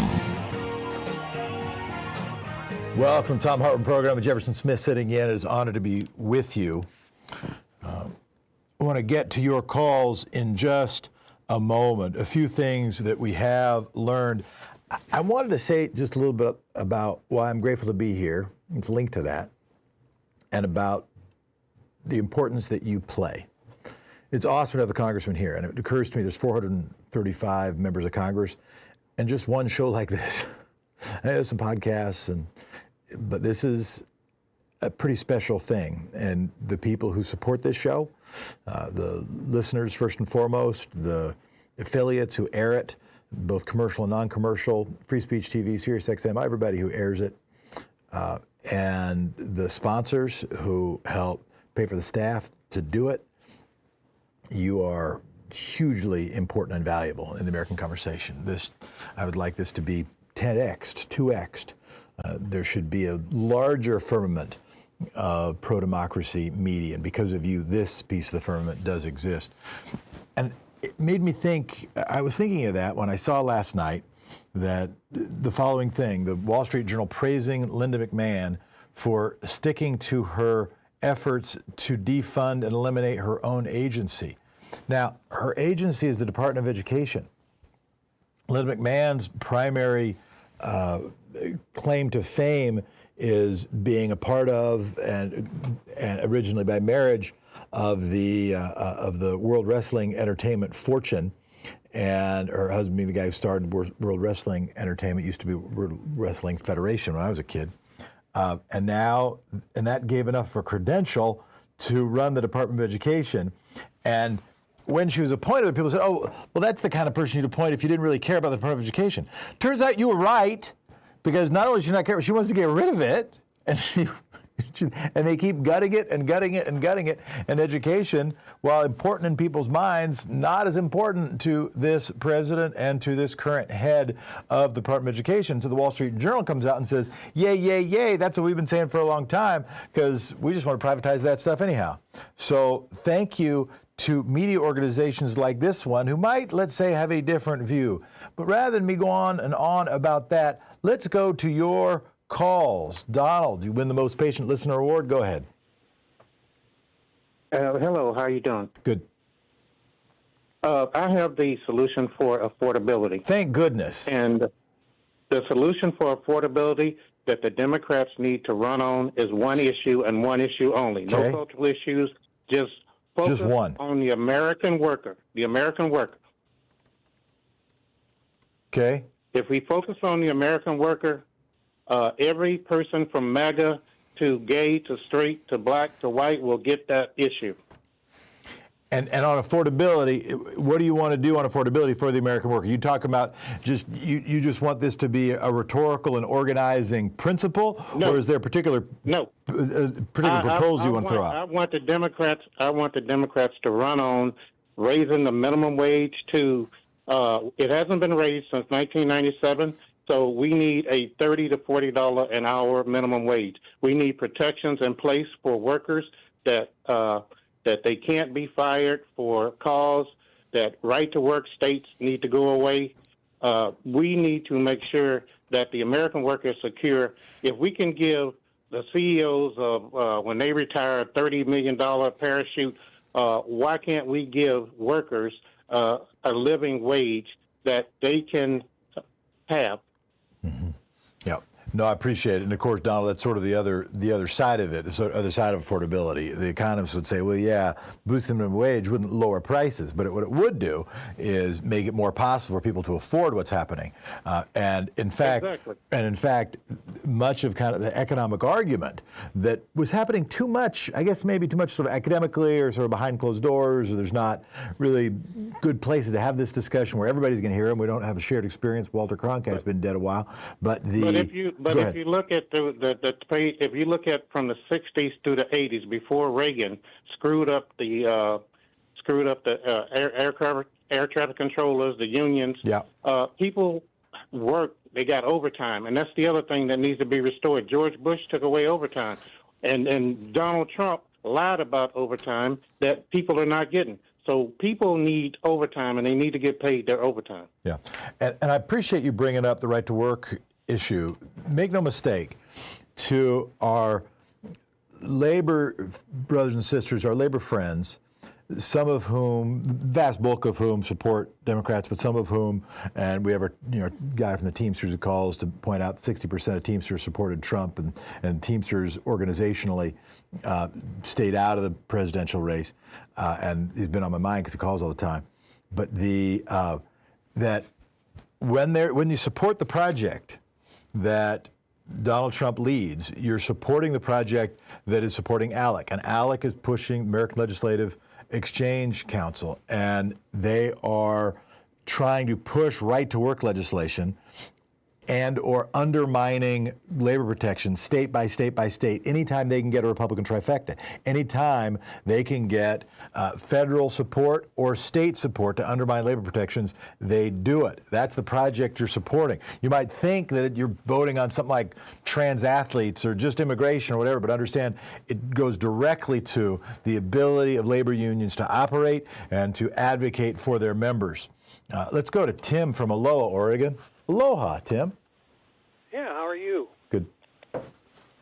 Yeah, I talk to Tom quite often, but the question I wanted to ask, but Pocan is off, and he's a very reasonable, decent human being, which is becoming the exception and not the rule in this country, unfortunately. But I was going to ask him what was the most significant thing that happened yesterday, and I'll tell you what it was, because he isn't there to answer the question. If you looked at that significant the reaction from the Epstein victims and all the politicians who were helping him in those national broadcasts yesterday, what was the only cable channel that didn't have that on when it was happening? Oh, dear. Can I guess? Is it Fox? You guessed it. People don't understand the significance and the power they have. There's three key elements in this country. You've got the Trump administration, the Supreme Court, and Fox News. That's scary stuff. You know, we have a literacy rate that's disintegrating, and then Tom even said this on his program. Half the people in this country at a sixth grade level now. You have that Jim Crow generational stupidity. I have family members and friends from Orlando to L.A. I have a decent education. Somebody in my family's been in every war since the Civil War, and my son is currently a Marine. So I know how the system works. I used to do volunteer work for disabled veterans. What we're still living in a society where emotion overrides logic, and people are living beyond their means. And I see it in my neighborhood. I'm the last original owner in my neighborhood in 23 homes, you know. I don't smoke, I don't drink, I don't take drugs. I own my home. I've been married 42 years. How did I do that? You see what I mean? Yeah. It's not rocket science. Emotion is overriding logic. We have the ability, the technology to go to Mars, send a manned flight to Mars, two key elements, money and fuel consumption. And we have Donald Trump as president. How do you equate with that stuff? I mean, it makes no sense, you know. Just common sense is the key element to everything. My dad was a decorated, disabled World War II vet. He said, your word is your bond. You don't buy anything you can't afford. You pay your bills, and you show up on time. You think if that was the mentality we had right now, we'd live in a better world? And my mom said, soap is cheap, and courtesy and kindness don't cost anything. It's good stuff. Love the wisdom, Tim. Appreciate it. Let's go to Jessica from Chicago. Bring the noise. Oh, I love you, Jefferson. I love the poems you start the show with. So my friend is still hiding her Hispanic green card cook. He's afraid to go back to his Chicago apartment and pick up his mail. And I've got more to say. Should I let the music play? Keep going. It'll cut you off, and then we'll keep going with you. So on the Rachel Maddow show, even she had a recording of our Broadview detainment news, the detainment center. Oh, yeah, okay. Let's talk about that. Stay on just a moment. This is the Thom Hartmann Program. This is the Thom Hartmann Program, 202-808-9925. We'll be right back.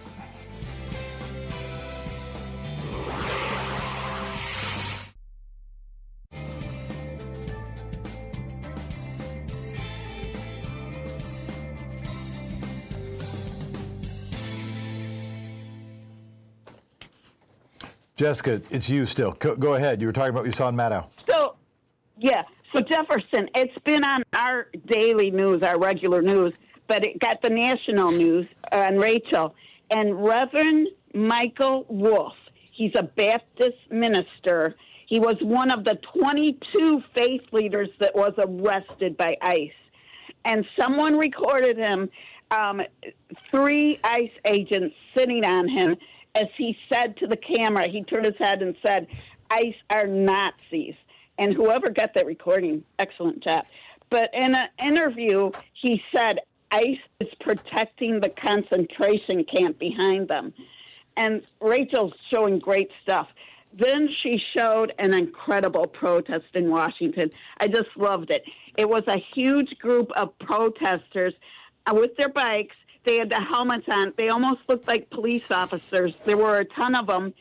They took the longest strand of the yellow crime scene tape. They stretched it all around the White House. It was excellent. So now there are 2 really great protests, a couple protests coming up in D.C. November 20th through the 22nd, Friday at 10 o'clock, Saturday from 12 to 4, and I'm so proud of these protesters. And Jefferson, out of the arrested migrants in Chicago, 614, only 16 had some kind of criminal record, but it wasn't an extreme like murder or rape. And the 598 had no crime at all, but they just keep arresting our people, and we love our migrants. Yeah, no, they make the case, and thank you, Jessica, so much. I want to get to another caller as well, but they make the case that what they're talking about is crime, but when it's not, when you actually look what they end up going after, it's mostly peaceful people who are working, not committing crimes. That's the thing that explains it is jingoism. The thing that explains it is ethnocentrism. The thing that explains it is its own political effort and, race. But, last word for you, Jessica? Yeah, they're going after our American citizens, too, just because they're Hispanic. Yeah. And they went after the cutest family. And my husband puts no ice allowed in his business window, and a lot of the windows around here, all the Mexican restaurants, ice not allowed. And, they're the most awful thing in the world. They're Nazis. They really are. Thank you. Thank you, Jefferson. Thank you, Jessica. Thank you for being such a great host. Well, heck. Radio show. All right. You be well. Kathy from Central City, Pennsylvania, you're on. Oh, actually, Kathy, Kathy, start, but I'm going to carry you over the break. Keep going. Okay. With everything being put on the ballots nowadays for citizens to vote on, I wish I could have gotten through with Spokane there. I was wondering if maybe they should put a question on the ballot in November asking if citizens would want the Medicare for All, universal health care. And then maybe with a good response, that even the Republicans would start working on that, work harder to get this done. Oh, I can answer that question. The challenge we have no federal ballot initiative system, so there isn't a way to put something on the ballot for all the American people. But getting the healthcare question to people, state by state, locality by locality, congressional campaign by congressional campaign, and yes, nationally, including in forum like this, I agree with that. But Kathy, thank you so much for your call and the question.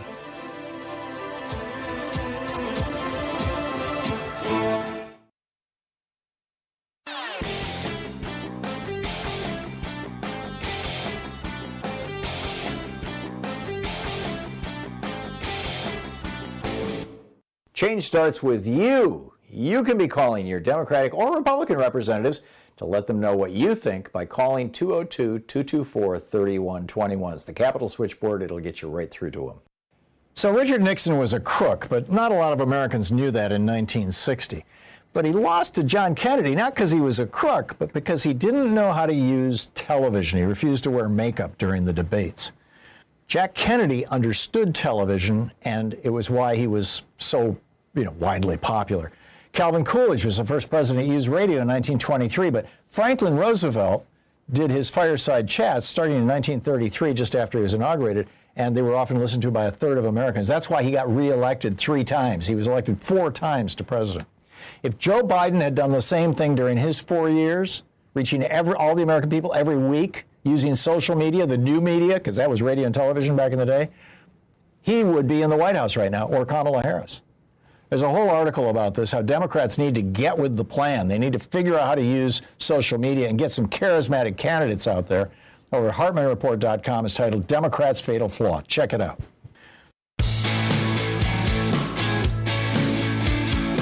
We're back. I want to say one of the things I like to do on Wednesdays is the Watch Your Language Wednesday or Word Wednesday.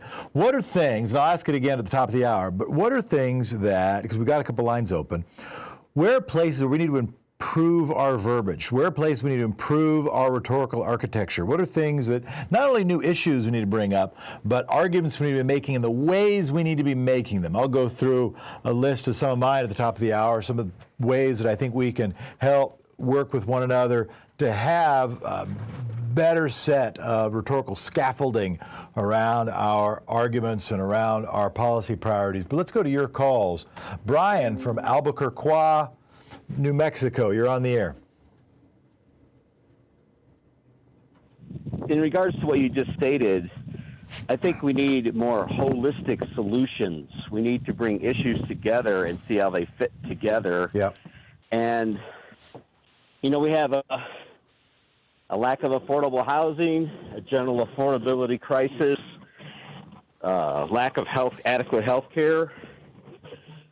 Well, I would say, just to make it more interesting and honest, is how do you solve these problems if you have an out-of-control immigration system? See, that's my issue. Mm-hmm. All the pieces have to fit together. Mm-hmm. And what I mean by that is, for decades, we've had visa overstay. Half the illegal immigrants just overstayed a visa, and nobody made them leave. Mm-hmm. And everybody's looked the other way. We allow them to work, and then Americans can't understand why jobs don't pay very much. So you think your focus, the note I got here was you want to talk about making healthcare more affordable and how to fund it. Well, and you think that's mostly about immigration? Well, the same thing can be said about healthcare. Okay, let's look at average American. So for you, most of the economic issues you see through a lens of immigration. That's the big one. Really? And then, okay, healthcare, making healthcare affordable. Here it is. Ask yourself, who's going to pay for all of it? Now, if the answer is, well, the rich people are going to pay for all of it, I think that's childish, and it's not true. We're all going to pay for it. And I think the way you connect that, and so you want to connect healthcare affordability because you want to make sure that rich people aren't overcharged for healthcare. You want to instead put the focus on immigrants. Let me finish my statement. That was I was thinking about the labor market, and then healthcare. That's what I called about. Yeah. A lot of America is very unhealthy, right? Yeah. Half the country's obese, right? I don't know the percentage, but I'm listening. It's 45%, and then another 20% or so. I'm a little heavier than I ought to be. I could stand to lose a few. Right. But see, people have to have skin. But I don't think. But that's not immigrants' fault. Live a healthy. Well, I'm not. So you keep going back to immigrants. I'm off that track. We're talking about health care now. Oh, I'm it's sorry. For everybody. It's for everybody. Everybody has to pay. Everybody's got skin in the game. Everybody has to decide they're going to live a more healthy life.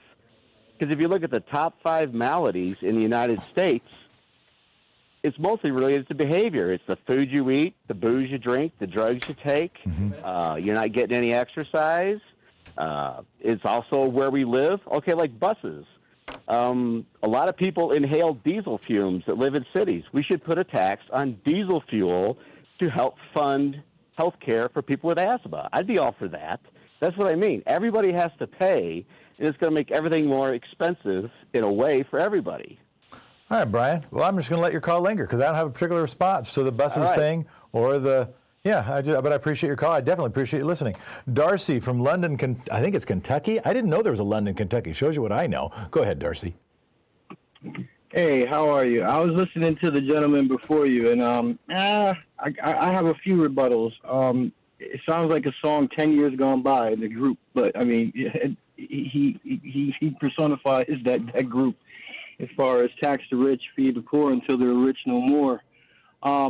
However, my statement is earlier, a gentleman had put himself in a hypothetical with the Epstein thing, and I hate to bring it back, but we keep looking at Epstein as the culprit or the pimp galore of what was done, but we keep forgetting since 1903, the Trump family has been known for hotels and laundering and prostitution. We keep ignoring those. We keep saying, we just got to prosecute Epstein, and Epstein was the ringleader. No, he wasn't the ringleader. He was the middleman.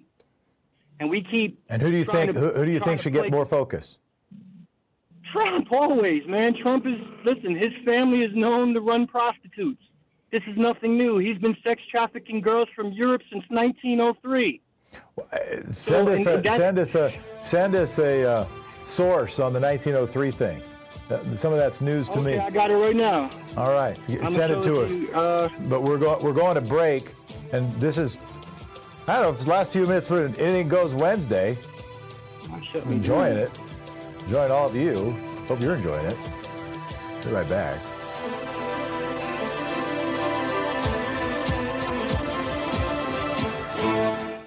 You're listening to the Thom Hartmann Program. Call 202-808-9925. It's going good. You guys are doing good. Appreciate you. We'll be right back. Right after these messages.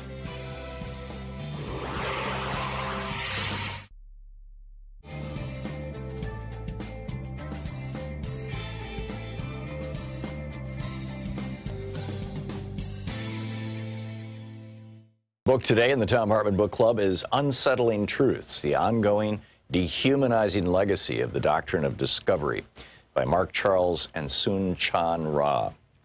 This is from chapter 1. You cannot discover lands that are already inhabited. I, Mark, said this almost under my breath as I walked past a line of men dressed as Spanish sailors from the 1490s. I was in front of Union Station in Washington, D.C., near the massive statue of Christopher Columbus overlooking the United States Capitol. Every Columbus Day, there's an official ceremony in this plaza honoring Columbus as the discoverer of America. I had stumbled upon this ceremony by accident the year prior. There were a few non-natives holding signs and protesting the ceremony, but nothing very disruptive.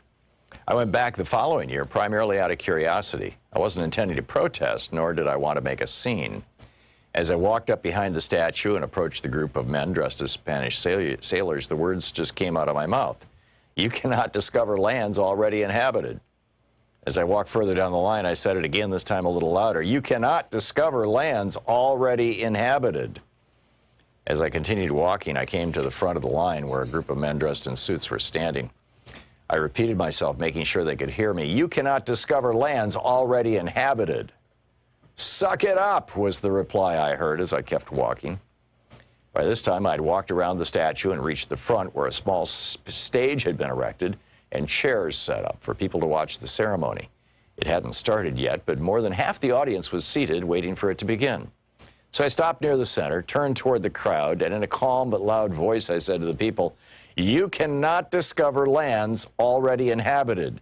That process is known as stealing, conquering, or colonizing.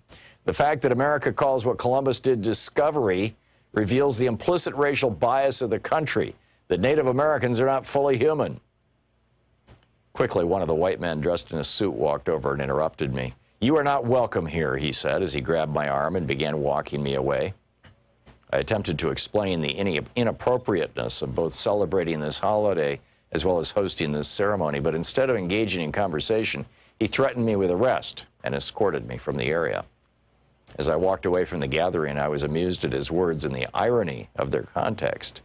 A white man participating in a public ceremony honoring Christopher Columbus as the discoverer of America, telling a native man he was not welcome in that space. How did a flawed assumption about the place of the indigenous population in U.S. society become normative? How are assumptions so deeply ingrained in the American psyche and imagination that dysfunctional and oppressive actions emerge? How did a dysfunctional idea and worldview form that allows for the displacement of native bodies? One of the explanations for the formation of this dysfunctional worldview is the doctrine of discovery. The doctrine of discovery is a set of legal principles that govern the European colonizing powers, particularly during the administration of indigenous land. Regarding the administration. It is the primary legal precedent that still controls native affairs and rights, and international law formulated in the 15th and 16th centuries. From a theological perspective, the legal and political role of the doctrine of discovery is rooted in a dysfunctional theological imagination that shaped the European colonial settler worldview. The doctrine emerged from a series of 15th century papal bulls, which are official decrees by the Pope that carry the full weight of his ecclesiastical office. On June 18, 1452, Pope Nicholas V issued the papal bull Dum Diversus, which initiated the first set of documents that would compose the doctrine of discovery. The official decree of the Pope granted permission to King Alfonso V of Portugal, quote, to invade, search out, capture, vanquish, and subdue all Saracens, Muslims, and pagans whatsoever, and other enemies of Christ wheresoever placed, and the kingdoms, dukedoms, principalities, dominions, possessions, and all movable and immovable goods whatsoever, held and possessed by them, and to reduce their persons to perpetual slavery, and to apply and appropriate to himself and his successors the kingdoms, dukedoms, counties, principalities, dominions, possessions, and goods, and to convert them to his or their use and profit. End of quote from Pope Nicholas's papal bull of 1452. Doomed verses would identify the Saracens, a common term for Muslims at the time, and pagans, essentially identifying any non-Christians as others, as those who could be targeted for, quote, perpetual slavery. The papal bull intentionally used language that identified those outside the European Christian world and enforced the Western theological imagination of non-Europeans as other. The Portuguese took these to heart and perpetrated the slave trade from the African continent to the European and the American continents. As a Christian ruler, the King of Portugal would have power endowed from the church to take possession of the other as slave labor from the continent of Africa. The pagan African body was just another commodity to be taken for the pleasure and profit of the European Christian body, the one made most fully in the image of God. In the January of 1454, Pope Nicholas authored another bull. The book is Unsettling Truths by Charles and Ra.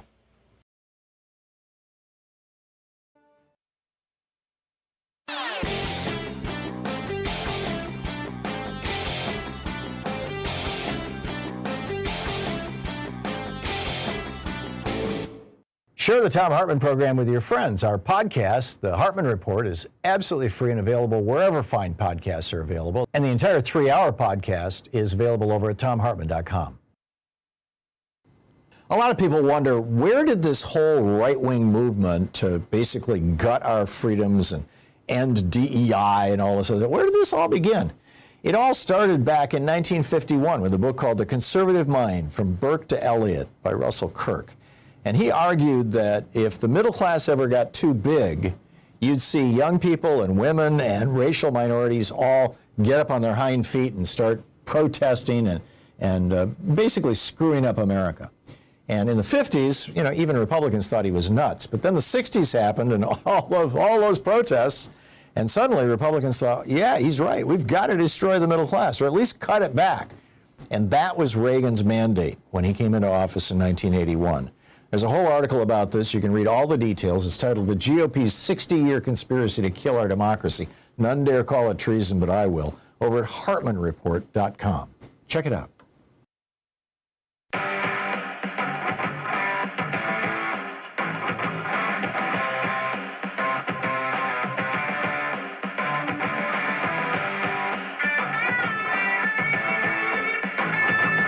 right. What do you think about the penny? What do you think about the penny? There's no plan for what to do about the pennies. And because not enough people use pennies, that's even apparently why they were printing so many. One out of every two, which is, I think it was 2 years ago, last year, 2024, I think one out of every 2 coins minted was a penny. Now we're not going to do it anymore. I find the penny sort of interesting. My brother's given name was Lincoln, and so, I was Jefferson, and so he would get like mint condition pennies for presents, and I would get mint condition nickels. Unless you say that you think I was getting 5 to 1, you wouldn't spend them. You just put them like on your wall, and there'd be like this little thing, in a frame on your wall with like some nickels on it, and a reminder that what your name was. So if I forgot what my name was, I could look at my wall and I would see the nickels, right? They're right there, along with like Thomas Jefferson's face. And my brother would get that, but with Lincoln, and that would have little pennies on there, right? And so I feel a little bit bad. Because now, like the sibling rivalry, it's less of a thing after you turn 12. I don't know what age, but back then it was like I used to think about who's the better president, Lincoln or Jefferson. I used to think about that a lot, like in ways that didn't matter. Like there are things about that question that matter a lot, but I thought about it with my 11-year-old mind in ways that didn't really matter. Like what's cooler, the nickel or the penny? I used to have this question: what's cooler? the nickel or the penny. And I'd be like, well, the nickel's worth more, but the penny's like the first one. It's foundational, and it's kind of cool design. It's got a neat color. It's a different color than the rest of them. I had those. That's what I would say about the penny. Maybe you have your thoughts, but you might have others. So I'm going to go to your calls. Jim from Vancouver, Washington. Go ahead. Morning, Jefferson. What's up? It's a nice day over here. Yeah, you were asking for different ways to communicate messages. Yes. And one of the things I'd suggest is that, Tom does it a lot. He talks about free public education or free higher education. Okay. I think it should be phrased as publicly funded higher education, publicly funded health care, publicly funded Department of War, because you hear the word free and you think it's something for nothing, and it's not nothing. I hear that. I'm gonna hear that one. And this, you're perfectly on topic, by the way. So cheers to you, Jim. And you're right. I'm looking outside. You and I are sharing the same weather. It's blue sky somehow right before Thanksgiving. What the heck's going on? I blame climate change. Climate change. Are you in favor of climate change or opposed to it? On cold days, how do you feel about it?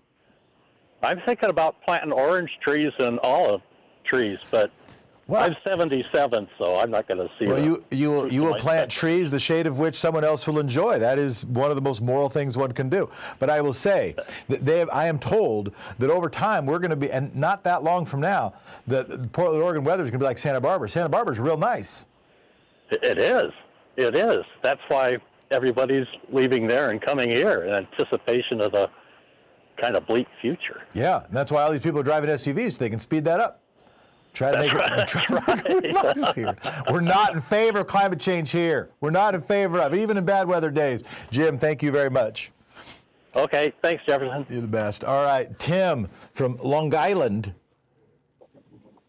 Hey, Jefferson, great to talk to you. Thanks. So I wanted to address Medicare for All, and specifically that guy from the Teamsters who keeps calling and talking about how the Democrats need to change their messaging about this. Yeah. So basically what he's missing is two things for his perspective. One is that if everybody enrolls in Medicare for All, including the Teamsters, they can then negotiate for one of two things. They can negotiate for, say, a more platinum kind of gap program for healthcare, or they can use that to negotiate for higher salaries, which would benefit everybody because, as we know, Teamsters and other unions set the floor for wages. Yep. No, I appreciate it. I appreciate the point. Anything else you want to say about that? Not specifically regarding Teamsters, but I just want to remind everybody that things like health insurance is a pot program. So it works much better when everybody is involved. Everybody from the zero earners up to the billionaires, and it helps us to protect those that are most vulnerable. It makes it more efficient and more affordable. I appreciate it, Tim. And something I should ask. I should ask some of our labor union and labor leader listeners, friends, and allies. What are some of the issues that you think aren't getting enough attention?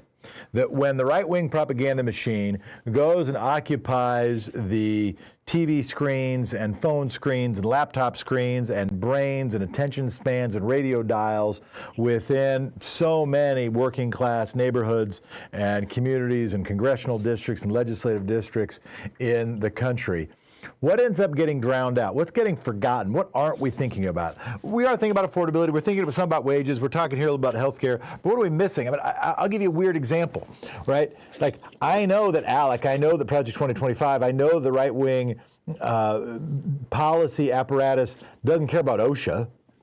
Like, I'm thinking about like wins that have happened. We talk a little about Social Security, some about Medicare, Medicaid, but what's some of the boring stuff? What's some of the nit and gritty? What's some of the stuff in the down and dirty? What's some of the stuff that's the undercover that people aren't paying attention to? Parts of the public structures that we rely upon for our daily lives that we're taking for granted, that we're not standing up for, that we're not talking about. That's something that I've been curious about. And Tim, I appreciate your call very much. My pleasure, Jefferson. Have a great day. Be well. Bob from Tahlequah, Oklahoma. Hey, Jeff. Good day to you. Good day to you. It's pretty nice down here right now for November, but I do remember some pretty mild days back through the years. Yeah, climate change is real. Certainly not a hoax. 30 years ago, there were armadillos, more armadillos coming up in here than we used to have. Interesting. I guess. Yeah. And people were wondering about the climate change being more arid up in here and stuff. And yeah, I've seen a lot of changes. I've observed nature very closely with garden and trees and soil and things like that. Yeah. The one point that I wanted to make today is simply this. Crime is always going to be the excuse for fascism. Yep. You know, when I say fascism, I mean what Jessica was talking about. These people acting like Nazis, being so rough with people. This is not necessary to enforce crime, to be so mean and cruel. This is not necessary. It's what their goal is clearly stated in the GOP platform. And their speakers at their convention were very clear. They mean to get rid of democracy, and they haven't done it yet. So I think the fascism that we're seeing needs to be stood up to in ways that are outside the box, let's just put it that way. And I think we have a whole lot going on all over the country that is not, there's no attention brought to the small farmers who are making it. There you go. To the composters that are doing it, to the people working in the farmers markets who are really doing it.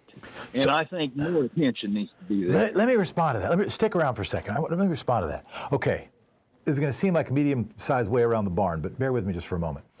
They say the biggest advantage of a national chain is not its systems advantage. It's not that, like McDonald's has ways to make burgers fast. That's not the biggest advantage. The biggest advantage of the national chain is a marketing advantage. You're able to send a message to lots of people and know that wherever you're sending that message, somebody could probably use and buy your product. Whereas your mom and pop shop, you have a harder time doing that. You can't go to a national outlet as easily.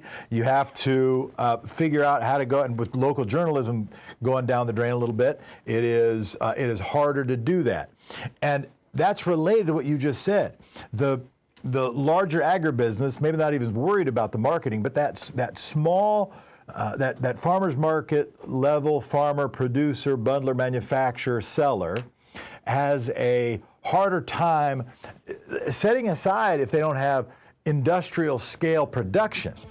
They got a harder time communicating that message. And that's why I really appreciate, Bob, what you had to say. This is a wonderful time, particularly people calling about Blackout Day, is a wonderful time to prioritize shopping locally, including those local farmers. You get better produce, better tasting. 5 seconds for you, Bob, if you want them.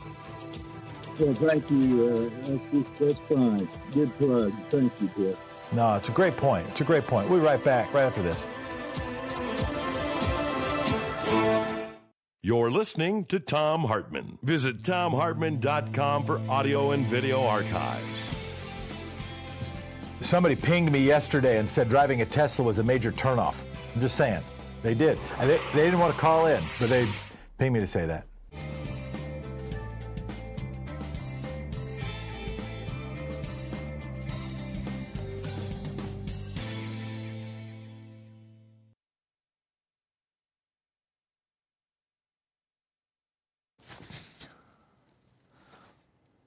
Let's go to Robert from Milwaukee. Go ahead, Robert.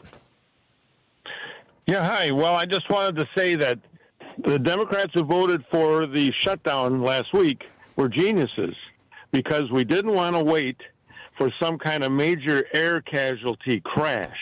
Yeah. The air traffic controllers were under stress, and the Democrats made their point. Yeah. And so now let's just get to the midterms and elect those two certified lawyers. Let's put Hakeem Jeffries and Chuck Schumer in the White House.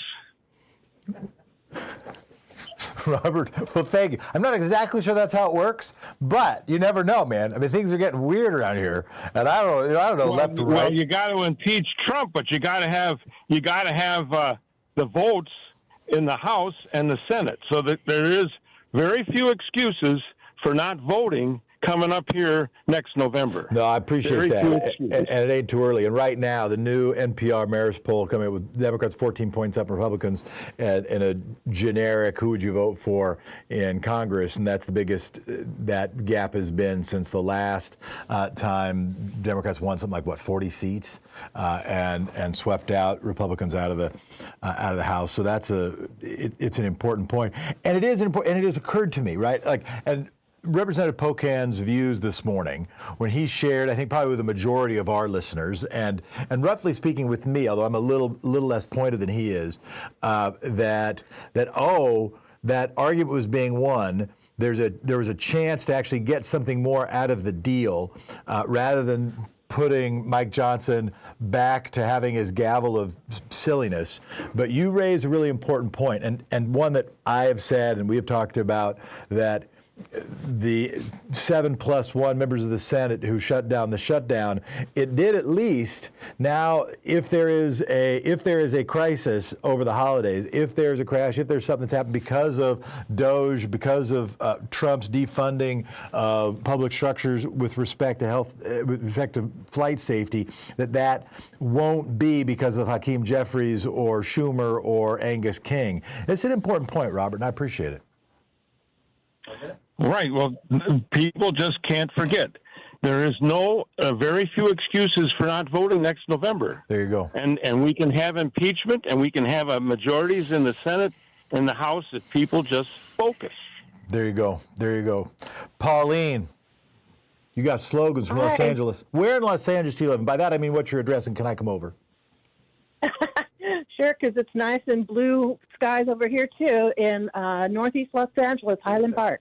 It's a nice place. So, all right, start. We'll take you after the music also, but go ahead and start. Okay. Well, I don't have much, but I just wanted to contribute to what you were saying about messaging. Yeah. And I have more like just some acronyms and stuff. Well, there's of course MAWA, M-A-W-A, Make America White Again instead of MAGA. Okay. I think you're not endorsing this. This is not your political program. Okay, go ahead. Keep going. No, exactly. I think we need to start talking about, that MAGA is MAWA, Make America White Again. Yeah. And Fox News is trash is another slogan. Fox News is trash. That's to the point.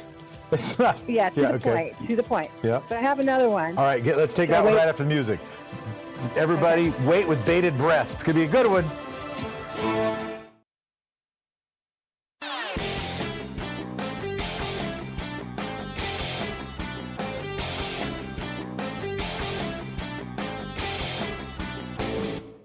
Hey, thanks so much for sharing our program and for reaching out to our stations and sponsors and letting them know that you're listening. It really means a lot to us.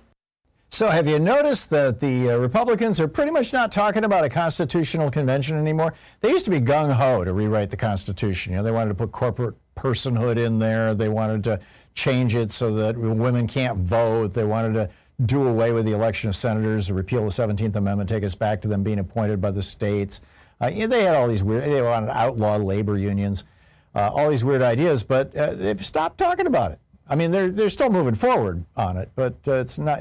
Project 2025, for example, their ultimate talking document does not have one single mention in it about a constitutional convention. Why would that be? Well, it's because the Supreme Court is doing their work for them. I mean, they have overturned Article 2. They've overturned the 1st, 4th, 9th, and 14th Amendments. They've overturned Article 1, Section 7. All the details of this whole thing are over at HartmannReport.com. You got to check it out. All right, Pauline, we're back to you. You've got slogans. So far, it was MAWA, Make America White Again. To be clear, I want to make very clear that was not you suggesting that as a political program. That was a descriptor. It was a descriptor of MAGA. You had one that rhymed. Fox News is trash. Didn't really rhyme, but I thought it was a little funny. Okay, what's any others? Well, the other one is the real moral majority. You can make it into an acronym, but it doesn't really say much. But I think we need to start reclaiming, as the right does so much to us, taking our verbiage and twisting it. But I think that we need to start really claiming who is the real moral majority in this country, and that is people on the left, people fighting for other people to be treated as humans. And I think morals, the word morals needs to come in strong about what it is to do the right thing, to stand by your fellow human being, and even if you don't. I'm glad you brought that up. I didn't cut you. I cut you off. I didn't mean to. Pauline, go ahead. Oh, no.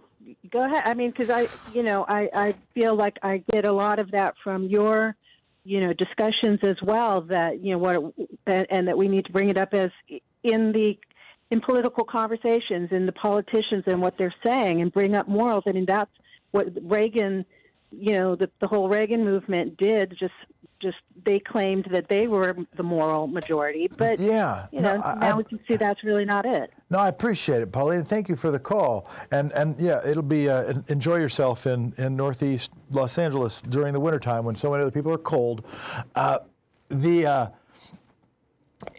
If we're defining morality, and this is an old point, but it's worth remembering. If we're defining morality, and I'm not the guy to define morality. That's not, I'm not putting myself in that position.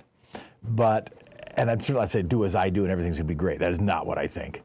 But if you hear somebody, and I do think it was a powerful rhetorical move, it says a moral majority, but the definition of morality is like, be mean to gay people?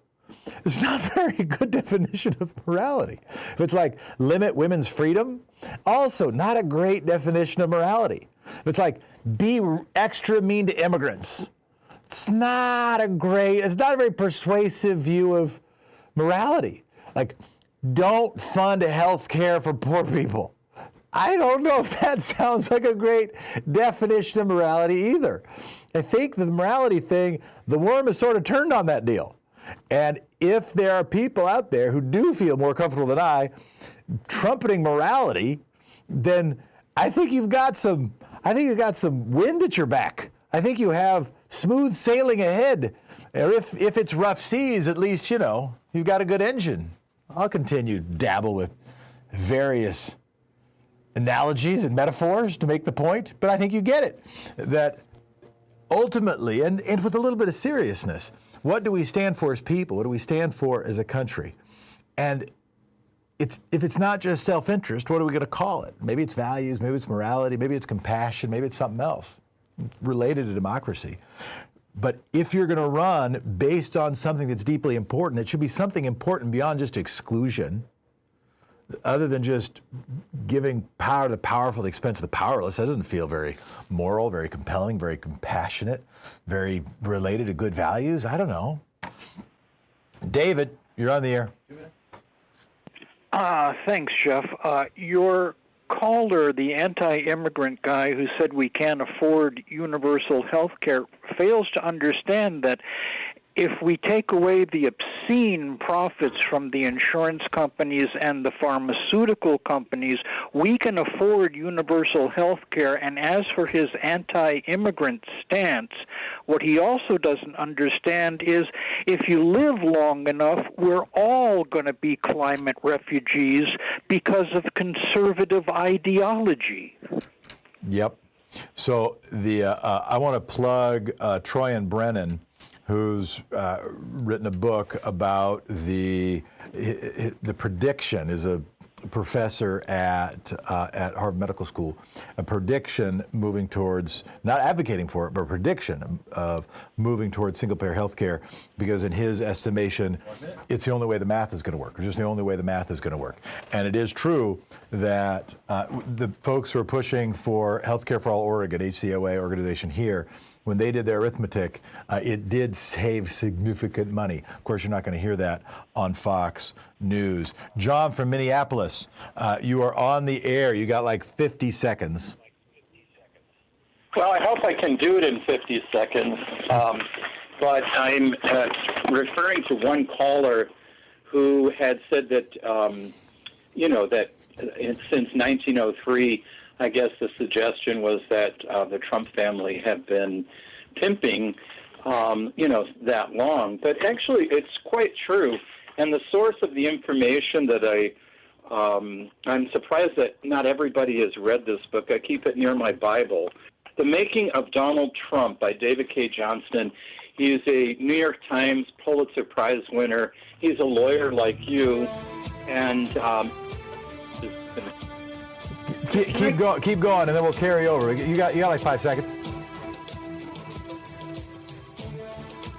Or we'll just do it after. Stay with us, John, and we'll hear more. I'm looking it up right now. The 1903 connection, Friedrich Trump, the Arctic Restaurant and Hotel. I'm looking it up. We'll get to the bottom of this. We'll get to the bottom of this.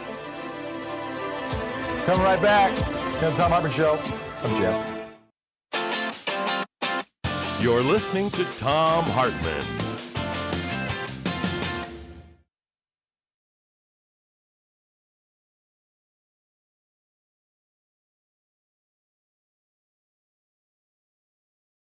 In addition to bringing you the Thom Hartmann program here on Free Speech TV and Video Media Online, we also have a whole set of ways you can interact with us and tools you can use to spread the word about the importance of democracy and the threats to it in our republic. First, there's your daily homework. Sue Nethercutt puts together a daily email newsletter that has a link to every story I discuss on the air, so you can find my sources and you can share them with your friends. It's free and you can sign up at thomhartmann.com. Second, I publish my daily take every day over at the hartmannreport.com website. That's also free if you want the daily 5 days a week rant in your inbox. No ads either. Third, we have the podcasts. There's the free 1-hour version of our daily show that's advertising supported. You can find that wherever you get your podcasts normally. And then there's also the podcast of the entire 3-hour show with no advertisements, and that's available by subscription over at thomhartmann.com. So check them all out at thomhartmann.com and hartmannreport.com.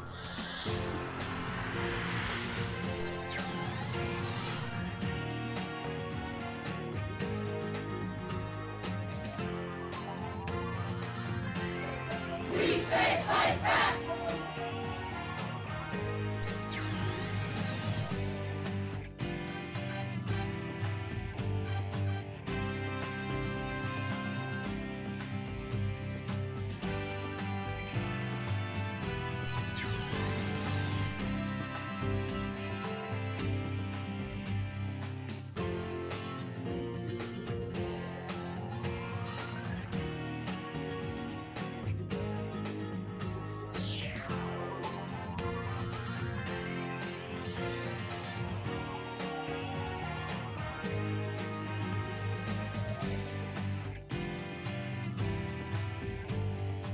Book today in the Thom Hartmann Book Club is Unsettling Truths, the ongoing dehumanizing legacy of the doctrine of discovery by Mark Charles and Soon Chan Ra. This is from chapter 1. You cannot discover lands that are already inhabited. I, Mark, said this almost under my breath as I walked past a line of men dressed as Spanish sailors from the 1490s. I was in front of Union Station in Washington, D.C., near the massive statue of Christopher Columbus overlooking the United States Capitol. Every Columbus Day, there's an official ceremony in this plaza honoring Columbus as the discoverer of America. I had stumbled upon this ceremony by accident the year prior. There were a few non-natives holding signs and protesting the ceremony, but nothing very disruptive. I went back the following year primarily out of curiosity. I wasn't intending to protest, nor did I want to make a scene. As I walked up behind the statue and approached the group of men dressed as Spanish sailors, the words just came out of my mouth. You cannot discover lands already inhabited. As I walked further down the line, I said it again, this time a little louder. You cannot discover lands already inhabited. As I continued walking, I came to the front of the line where a group of men dressed in suits were standing. I repeated myself, making sure they could hear me. You cannot discover lands already inhabited. Suck it up, was the reply I heard as I kept walking. By this time, I'd walked around the statue and reached the front where a small stage had been erected and chairs set up for people to watch the ceremony. It hadn't started yet, but more than half the audience was seated waiting for it to begin. So I stopped near the center, turned toward the crowd, and in a calm but loud voice, I said to the people, you cannot discover lands already inhabited. That process is known as stealing, conquering, or colonizing. The fact that America calls what Columbus did discovery reveals the implicit racial bias of the country, that Native Americans are not fully human. Quickly, one of the white men dressed in a suit walked over and interrupted me. "You are not welcome here," he said as he grabbed my arm and began walking me away. I attempted to explain the inappropriateness of both celebrating this holiday as well as hosting this ceremony, but instead of engaging in conversation, he threatened me with arrest and escorted me from the area. As I walked away from the gathering, I was amused at his words and the irony of their context. A white man participating in a public ceremony honoring Christopher Columbus as the discoverer of America, telling a native man he was not welcome in that space. How did a flawed assumption about the place of the indigenous population in U.S. society become normative? How are assumptions so deeply ingrained in the American psyche and imagination that dysfunctional and oppressive actions emerge? How did a dysfunctional idea and worldview form that allows for the displacement of native bodies? One of the explanations for the formation of this dysfunctional worldview is the doctrine of discovery.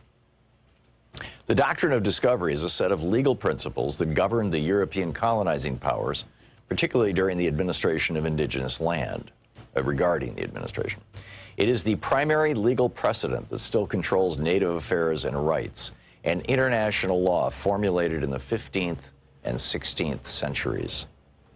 From a theological perspective, the legal and political role of the doctrine of discovery is rooted in a dysfunctional theological imagination that shaped the European colonial settler worldview.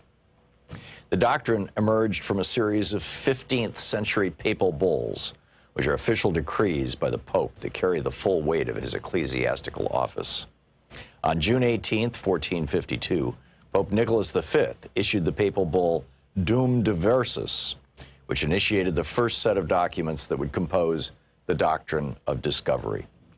The official decree of the Pope granted permission to King Alfonso V of Portugal, quote, to invade, search out, capture, vanquish, and subdue all Saracens, Muslims, and pagans whatsoever, and other enemies of Christ wheresoever placed, and the kingdoms, dukedoms, principalities, dominions, possessions, and all movable and immovable goods whatsoever, held and possessed by them, and to reduce their persons to perpetual slavery, and to apply and appropriate to himself and his successors the kingdoms, dukedoms, counties, principalities, dominions, possessions, and goods, and to convert them to his or their use and profit. End of quote from Pope Nicholas's papal bull of 1452.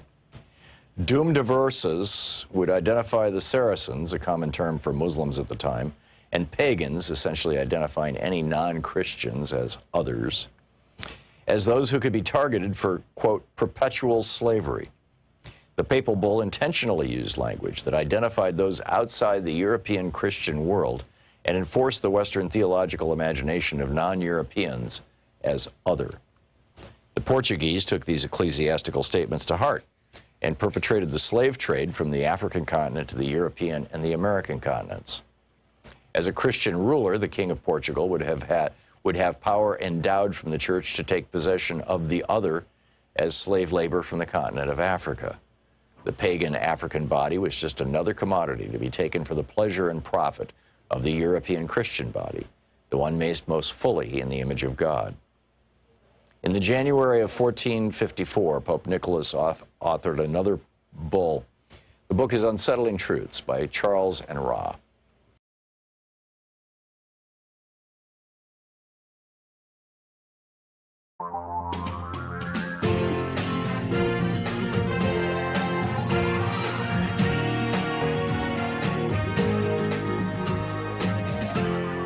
This is the Thom Hartmann Program. The difference between the almost right word and the right word is really a large matter, said Mark Twain. It's the difference between a lightning bug and the lightning. Shout out to Carol. One of my favorite ones, this one came from Judith, a listener here, earned benefits. We talk about entitlements. What Judith recommends is we need to call Social Security and Medicare earned benefits. Those two words describe exactly what they are. Yes, we are entitled to them, but the GOP has been demonizing that word for years. Thank you, Judith. I think those are terrific words. here's a different one. You hear people talking about stomping grounds and chomping at the bit. Let me be clear, it's more accurate to stamping grounds and champing at the bit. I'm happy to be back in my new stamping grounds and champing at the bit to get started. Horses don't chomp on their bits, that would hurt. And if you stomp on the ground, you look like a weirdo. It's more stamping and champing, less stomping and chomping. From Stella, I like less populism and more tribalist, because when we talk populism, usually we're not even talking about stuff that over time is very popular or stuff that is good for the populace, right? It's an inaccurate term as it's been applied over the last 10 years. Tribalist a little bit better. We had a caller who suggested the public house instead of the White House. I liked that one. When folks talk about Confederates, regressive force is interesting. I try not to use words that are like, I don't like the name calling stuff exactly, not only because I think we got to get along a little bit, but also because I think it's not as persuasive. I think I want to try, relatively speaking, pretty accurate terms when we look for useful words that try to communicate.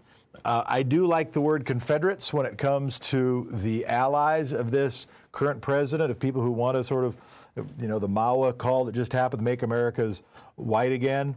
I also want to clear out the difference between to flesh out and to flush out.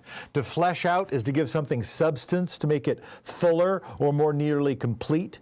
To flush out is to cause it to leave a hiding place. For example, the birds were flushed out of a tree. It can also be used figuratively to flush out the truth, as distinct from to flesh out a skeleton, to flesh out an idea, to flesh out a proposal or a program. All right, these are some. You might have some of yours. I'll have some more. Let me go to your calls. Let's go to John, who was with us just for the break, who was following up on a previous conversation about the Trump family. Go ahead, John from Minneapolis. Yeah, I wanted to say that his grandfather was very active up in the Klondike, and he owned a bordello. That's what made a lot of people a lot of money. His grandfather also was an illegal who came here from Bavaria, running away from the draft there, and begged them to let him in the country. But, the connections with people who supported prostitution in New York, because I grew up in New York, it was all the crime families. They supported gambling, illegal gambling, prostitution, and illegal abortions. The list goes on. And it wouldn't, Trump probably wouldn't be here today in terms of being very wealthy if it wasn't for Roy Cohn, who basically extorted or, I guess, threatened the prosecutor from the government that was suing because of how bigoted Fred was when he rented out apartments built on marginal land in Queens and Brooklyn. The list goes on, and I was surprised that the screener didn't know about this. I just assume everybody knows The Making. It's called The Making of Donald Trump by David K. Johnson. He was, as I said before. And then there was also last year, before the election, The Apprentice came out, and it's not his apprentice. It is a documentary about Donald Trump. And, that's where, you saw all the machinations and the nasty things and the connections that he made. The Trump Tower was built with a high bid because he had connections with a mafioso person who was connected with the Teamsters. And I have a lot of respect for Teamsters and union people. My father was one, but that union was up on RICO charges, yep. And then it was built with illegal aliens, or the Bonwit Teller building was torn down by Polish demolition crew who didn't wear any hard hats, because why would you give them hard hats? They're expendable. The list just goes on. The list does go on. on. The list does go on, John, and I appreciate it. Yeah, and I wanted to just say one more thing. The media did not cover this. I learned this from watching Amy Goodman, and she should get a Pulitzer. But, hey, she's on Free Speech TV, so I recommend that everybody, if you want to find out real investigative journalism, you need to listen to her every day. Thanks, John. Let's go to Kevin from Oxford. You're on the air. Hi, Jeff. I was just calling to, I joined the union in 1983 when I graduated high school. There you go. Which union? Carpenters Union. Carpenters Union in Detroit. Great. And, I had Blue Cross Blue Shield and all that. This is in reference to the Teamster guy. Yep. But I had, Blue Cross Blue Shield, all the way through my 40s, Yep. And hardly ever had to use it, Mm-hmm. So, but, a certain amount of money come out of my check for every hour I work. Yep. That's what they negotiate. Yep. So, in other words, I'm sure the Teamster, I think his name's Charles, had pretty much a similar thing. Yep. So if it was Medicare for all, then you would be able to get that money on your check. And, for your hourly wage, living wage. Oh, that's an interesting point, Kevin. Yep. Yeah, because, they pay you, the union business agents and the district council and stuff negotiate those with the contractors. Yep. So the big contractors, they pay every worker the same amount and everything for their insurance and all that. Yep. So in other words, people could get their, that money on their check, Medicare for all, and you would only have to go to the doctor, especially when you're young. Oh, no, it's a good point. Forgive me. We've got just a minute, but you make a really good point, and that when the right wing does and will go after public health insurance, will go after an ability for people to get, go after single payer, call it what you will. They will talk about, it's going to be expensive. What they mean is because that program because healthcare is expensive. But in terms of how much money people actually have, if you can lower the cost of health insurance, do you care if it's going to Blue Cross or if it's going to some public agency? I don't think most people would care. As long as you got good health care, and if you got more money in your paycheck overall, that would seem to be the bigger issue. So I appreciate that. We have just a little bit of time. Renee from Sheridan, good to hear from you. Say, how long do we have? We got 10 seconds. Hello. Hold on, Renee. Hold on, yes, Renee. Thanks for taking my call. I'm saying it's all about the money. Yeah. It's all about the money. It's not going to help the economy or affordability to raise the minimum wage to 30 or 40 an hour. It's not going to help our affordability to keep these immigrants out of our country that help run our country. It's all about raising the taxes to the FDR levels of 70% and stop the rich from using loopholes to get out of paying their taxes. Thanks, Renee, for the call. This is the Thom Hartmann Program. This is Thom Hartmann. Well, sort of. I'm Jeff. His show will be right back. 202-808-9925.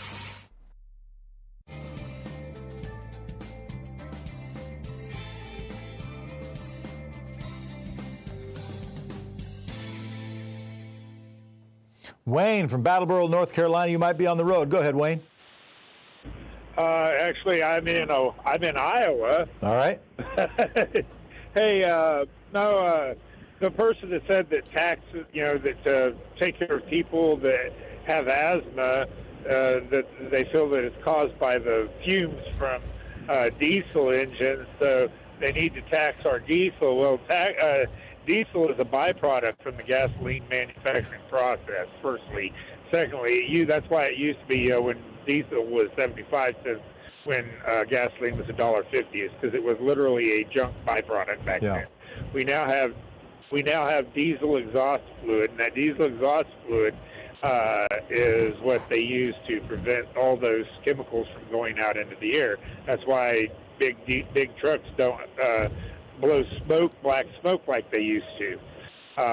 But as far as and this is something when you go back on the air, go ahead. You might mention, Jefferson, my CPAP machine that I have to take. The reason our insurance is so much is because they bargain with these insurance companies.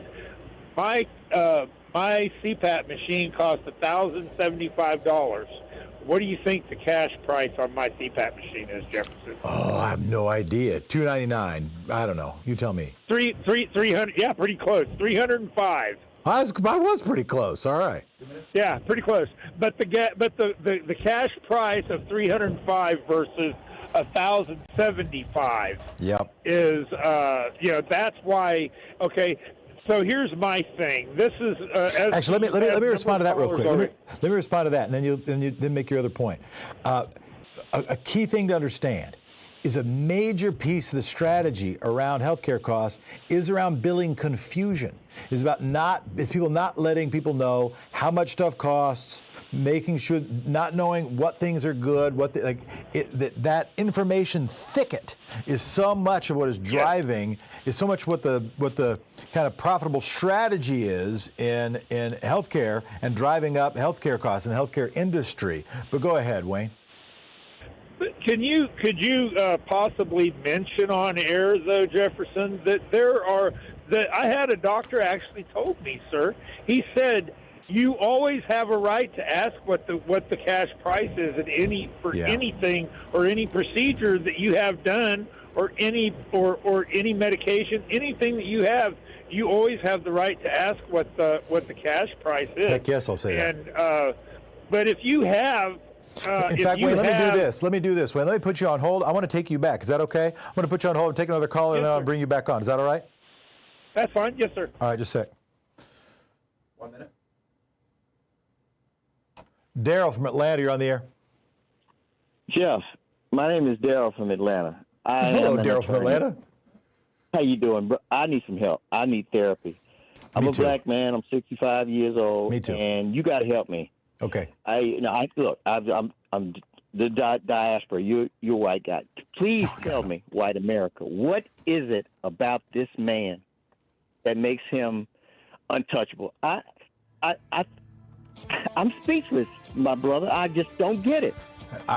Speaking on behalf of all white America, as I normally do. Okay, I have been the designated spokesperson for all white America. I don't know, Daryl from Atlanta. I don't know. I am baffled. But stick with me for a second, because I want you to ask your question again. Hold on. I think it's an excellent question.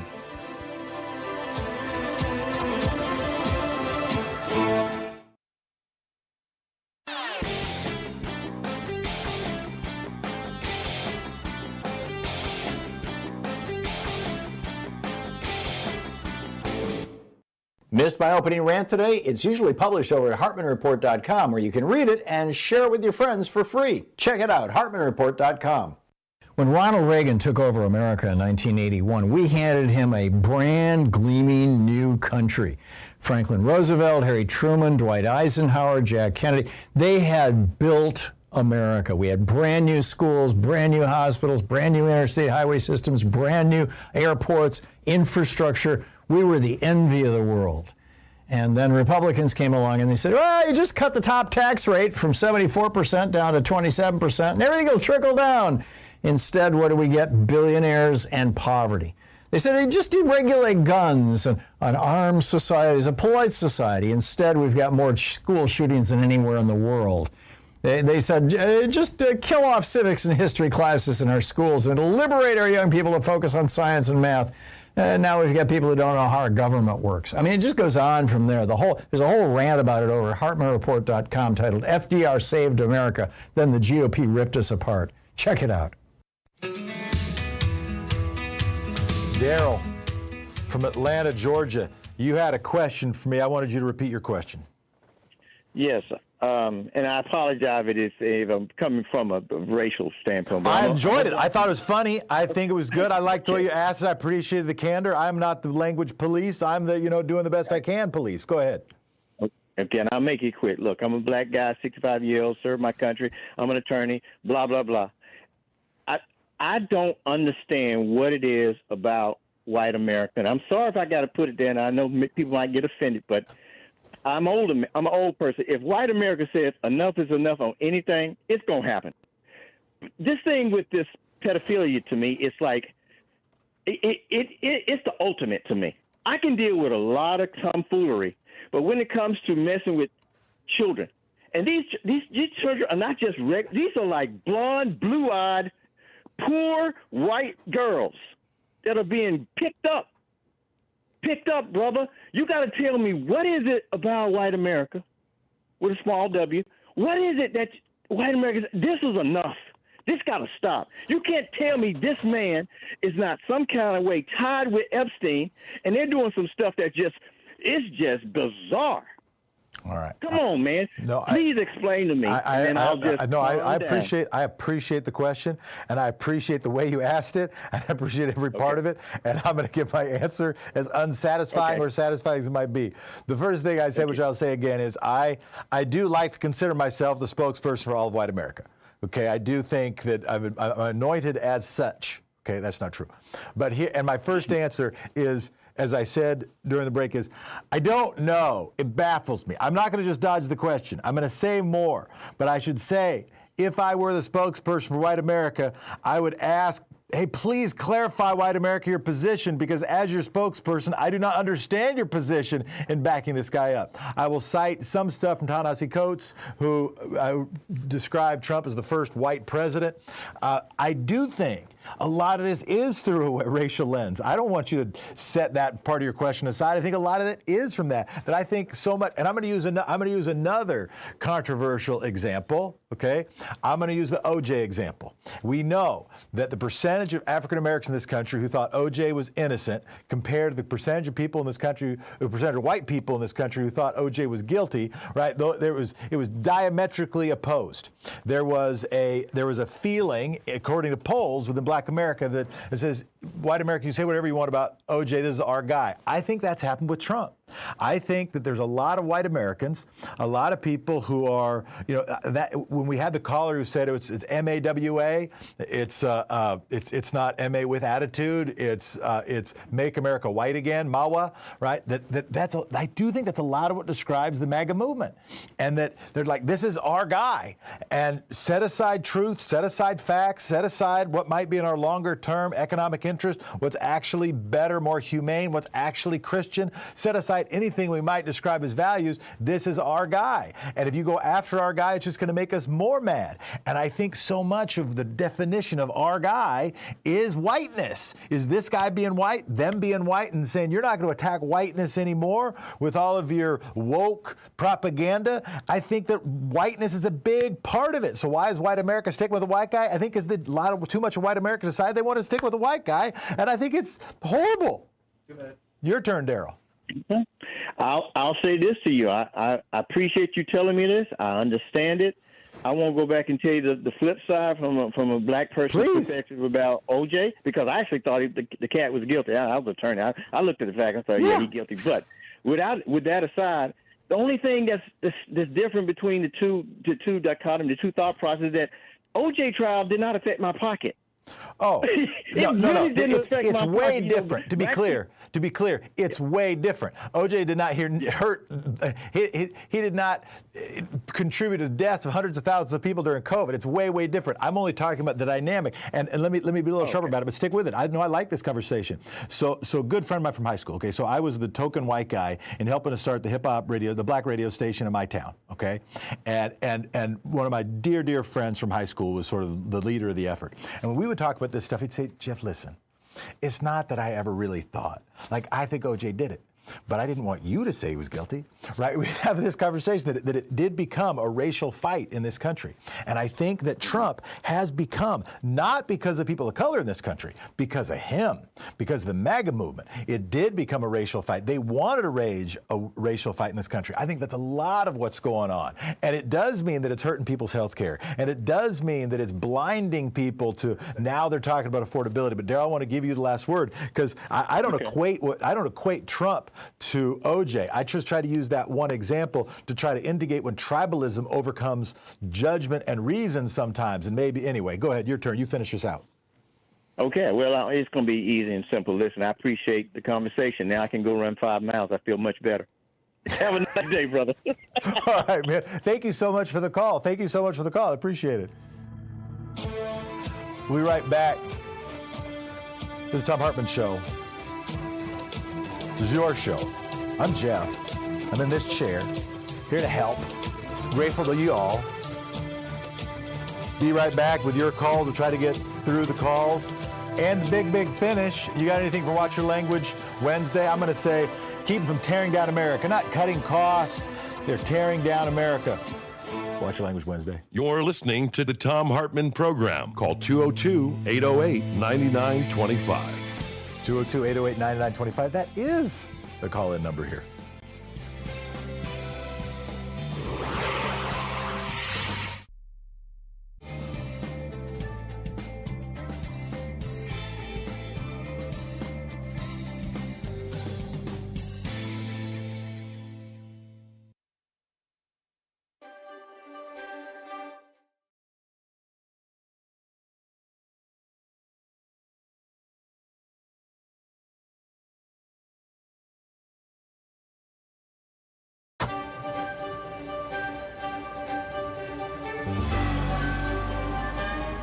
Our book today is Jailbreak Out of History by Butch Lee. This is from the first chapter, Jailbreak Out of History, Harriet. Focus on Amazons, about why we deal with real women as myths, girls who never really existed. Yet and again, all are around us, and that we can't bring ourselves to see. Because seeing through white men's eyes is about non-vision of ourselves. So let's deal with a real Amazon. Think about Harriet Tubman. Take 6 months. In fact, take a year and think. Break it on down. What does it mean to be the most famous new African woman in U.S. history? What does it mean to be stuck in that lie? What's the meaning of being famous while being hidden and disfigured and dissed? Let's jailbreak Harriet Tubman out of white history and place her in Amazon and new African, her story, her people's story. Harriet Tubman's life is a live weapon placed in our minds, showing us what it means to be an Amazon, which is why the capitalist patriarchy has forbidden us to touch on it for so long. In this, maybe for the first time, we can see Amazons as a future force in a clash of peoples and nations, not as myths, but as players in the whole difficult course of world politics. We can also appreciate the bittersweet tang of reality as the peeling away of layers of propaganda and disfigurement which have hidden Harriet from us exposes how much we assume and how little we have known.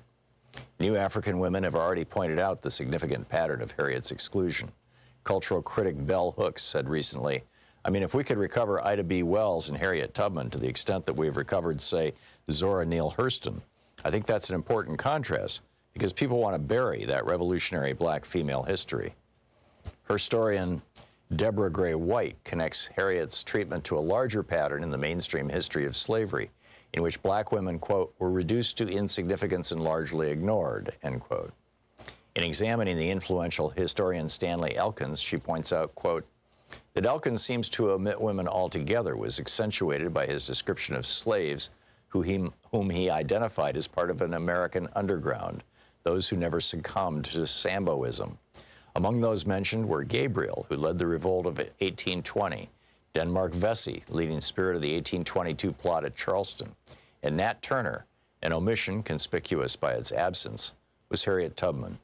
If Elkins had really been thinking of slaves of both sexes, he would hardly have forgotten this woman, who became widely known as the Moses of her people, end of quote. Patriarchal capitalisms, which only want Amazons to be exotic myths about forgotten ages, have hidden Harriet Tubman in her own fame. They both trivialize and exceptionalize her. These are tools of oppressor culture. The stripped down and censored version of her life is told in elementary schools all over the U.S. empire. So much so that everyone thinks they know her story already, although they don't. Harriet Tubman was born in slavery in Maryland around 1820. She escaped to the North when she was 29, but kept returning secretly to the South again and again to help other slaves escape. For this, she became known as Moses. True statements. But by limiting her, it becomes clever propaganda against her and against her people. Where patriarchy has been unable to deny that women do significant things, it denies the full meaning of what we do by trivializing them. Mary Daly, feminist philosopher, traces the enormity of what patriarchy has done to us. In ancient Greece, the goddess Hecate, also known as Artemis and Diana, was sometimes known as Trivia and represented by a three-faced statue. That was also the name used for the intersection of three paths, which in many old cultures were the sites of mystical power. She writes in Gynecology, quote, "In light of the cosmic significance of the term trivia as the crossing of the three roads and of the goddess who bears this name, contemporary meaning of the term in English should be examined. The English term, which according to Merriam-Webster is derived from the Latin trivium or crossroads, is defined as common, ordinary, commonplace, of little worth or importance, insignificant, flimsy, minor, or slight. Of course, according to patriarchal values, that which is commonplace is of little worth. For in a competitive hierarchical society, scarcity is intrinsic to worth. Thus, gold is more important than fresh air, and consequently, we are forced to live in a world in which gold is easier to find than pure air." End quote. So to trivialize Harriet Tubman, the capitalist patriarchy pictures her as an idealized woman by their definition, who makes a life of helping others. Thus, her deeds are squeezed into women's assigned maternal role as nurturer, helper, and rescuer of men, who then go on to do important things. But Harriet wasn't repping Mother Teresa. She wasn't even any kind of civilian at all. She was a combatant, a guerrilla, a warrior carrying pistol and rifle, fighting in her people's long war for freedom, a war that rocked the foundations of African society, American society, and that has never gone away. Think about what it means to be called Moses, which was the code name other new Africans gave her, and which became Harriet's famous warrior name in the anti-slavery underground. When we check out the Bible, we can see that Moses was a ruthless visionary, someone who forced the boldest changes and risks upon his people so that they could survive, who led them out of captivity. To put it simply, Moses was a leader in a time of war. So too was Harriet Tubman. The book Jailbreak Out of History by Butch Lee.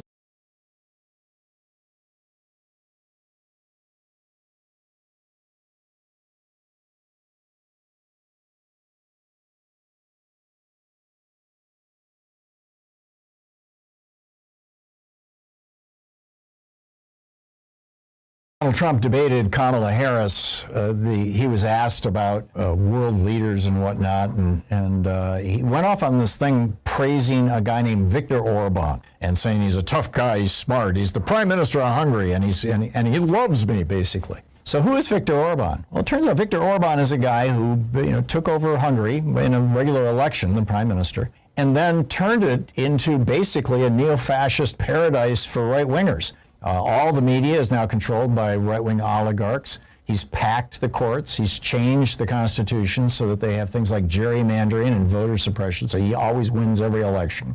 He throws people in jail for criticizing him, even on Facebook. I mean, this is what Hungary has become. Fox News loves it. Tucker Carlson did his show from there for a week, and that's what Donald Trump wants to do to America. You can read the whole thing over at HartmannReport.com. It's titled Trump's New Hero, the strongman who crushed democracy in Hungary. Check it out.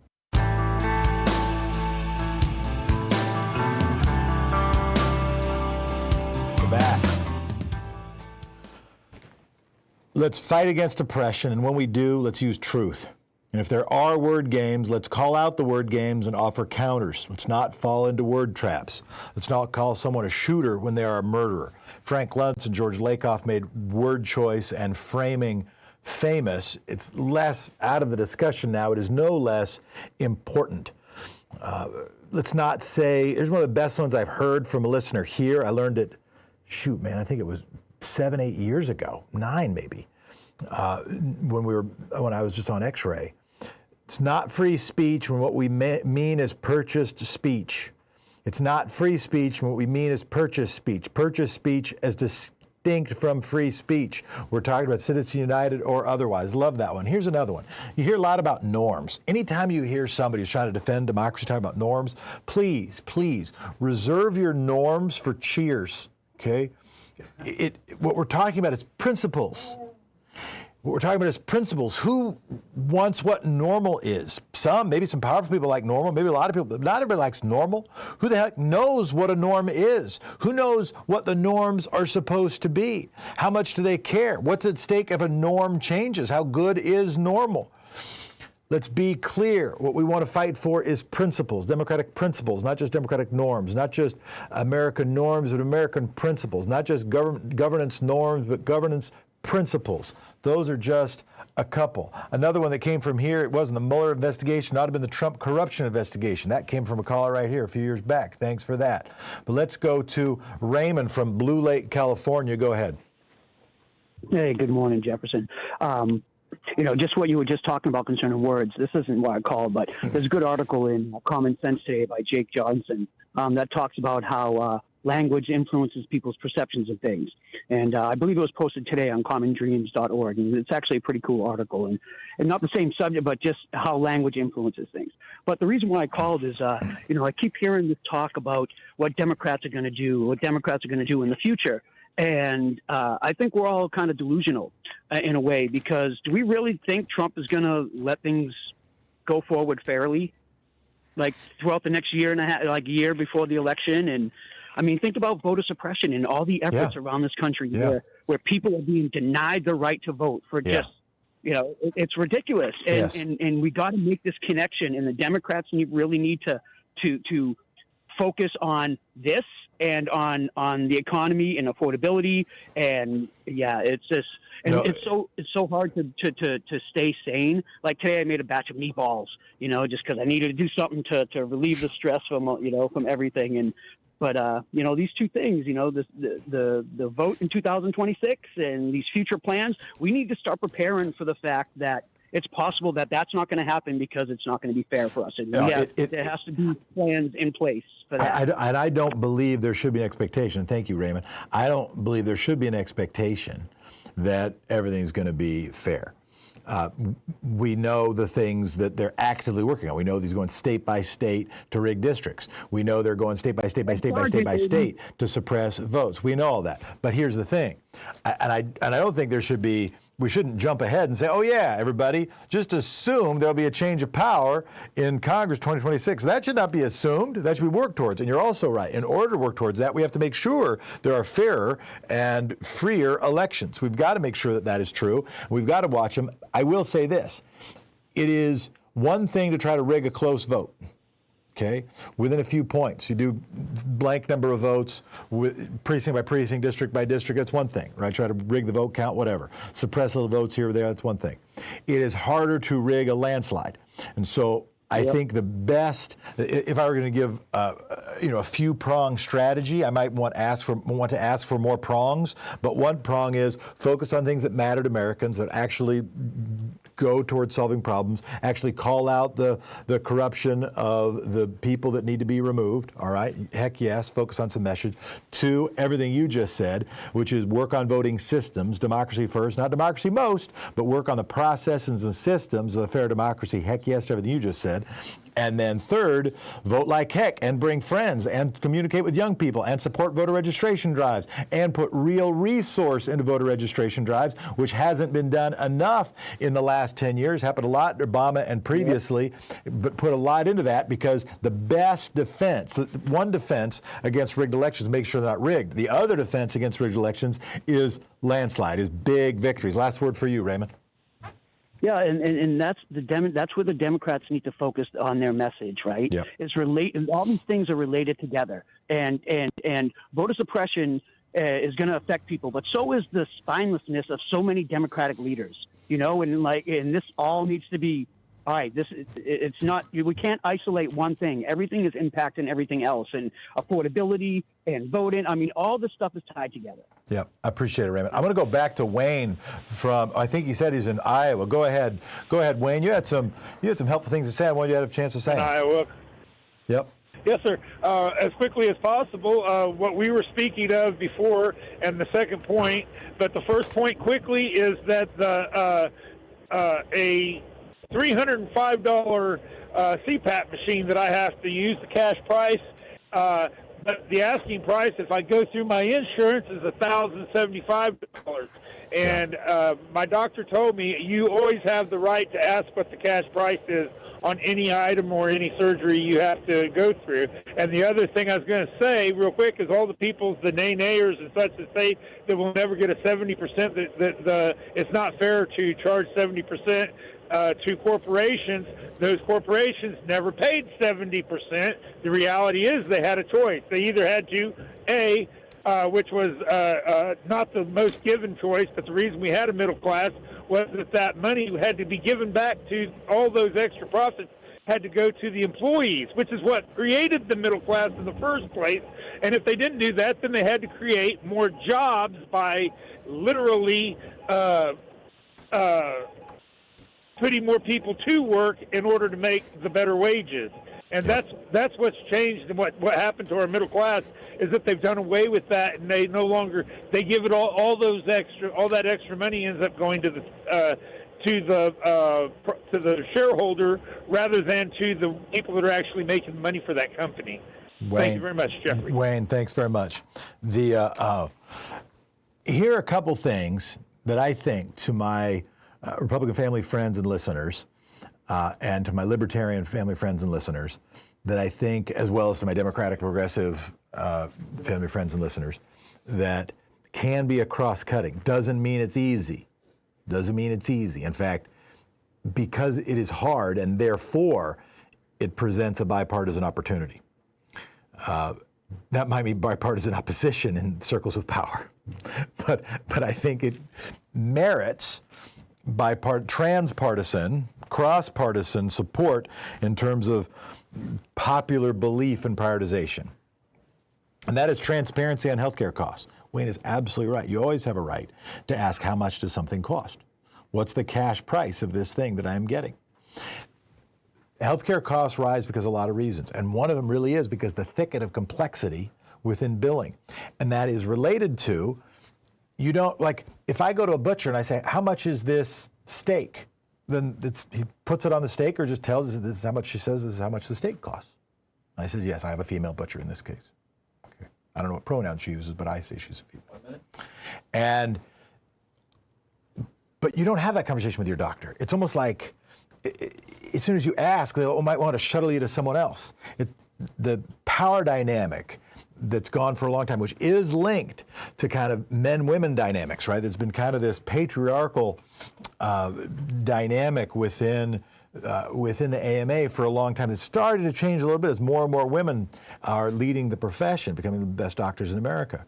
That there's this barrier between actually having kind of honest conversations about things. It feels really like a taboo topic. We need transparency on healthcare costs. We need to know how much things are costing. We just know people can make better choices. We also want greater transparency on quality. Who's good out there? Do I just read the monthly magazine of who got some award? Maybe.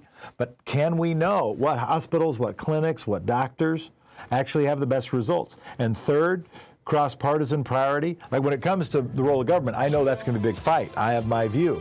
But these three things, transparency on healthcare costs, transparency on quality, and public health, both individual responsibility, but the biggest impacts we've ever had on health in America haven't been from health care, but from public health. Things like washing our hands, things like, yes, vaccines. Those are the biggest things we can do. Should be cross-cutting, transpartisan priorities. Transparency on costs, quality, and public health.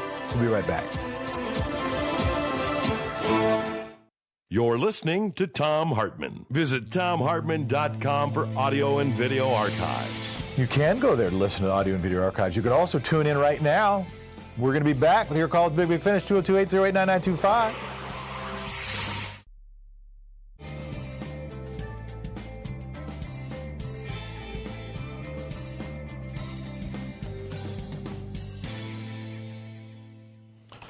Maria from Philly, we're going to have to go quick because we've got a bunch of people before we get out of here, but you're on the air, Maria. All right. Hi there, Jefferson. This is my first time talking to you. Actually, I just started listening to Tom's show recently. So I'm Well, thank you. Well, first of all, thank you for starting to be able to listen. I hope you continue, and thank you for calling in. Yes, you're very welcome. So I'm calling about, there's sometimes when people defend the extremely wealthy, and I mean people that are not just making a couple billion, they're making hundreds of billions. to defend them. Oh, why should they pay because they should pay 90% tax because they were for decades, and that went away with, how that went away, right? And there also should be I had said 7 years ago that the minimum wage should be $25, and you had a gentleman call today that said it should be $30. I'm like, well, you know what? He's right, because it's 7 years later and the cost of living's gone up. Yeah. Nobody really gets the cost of living wages anymore.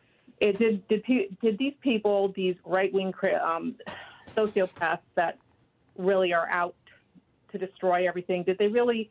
If they want to get rid of Medicare, Medicaid, people need that, and there's still going to be poor people that are going to need that. That's where I want our tax dollars need to go, to help each other, not to hurt each other, not to give it to the billionaires so they can make trillions.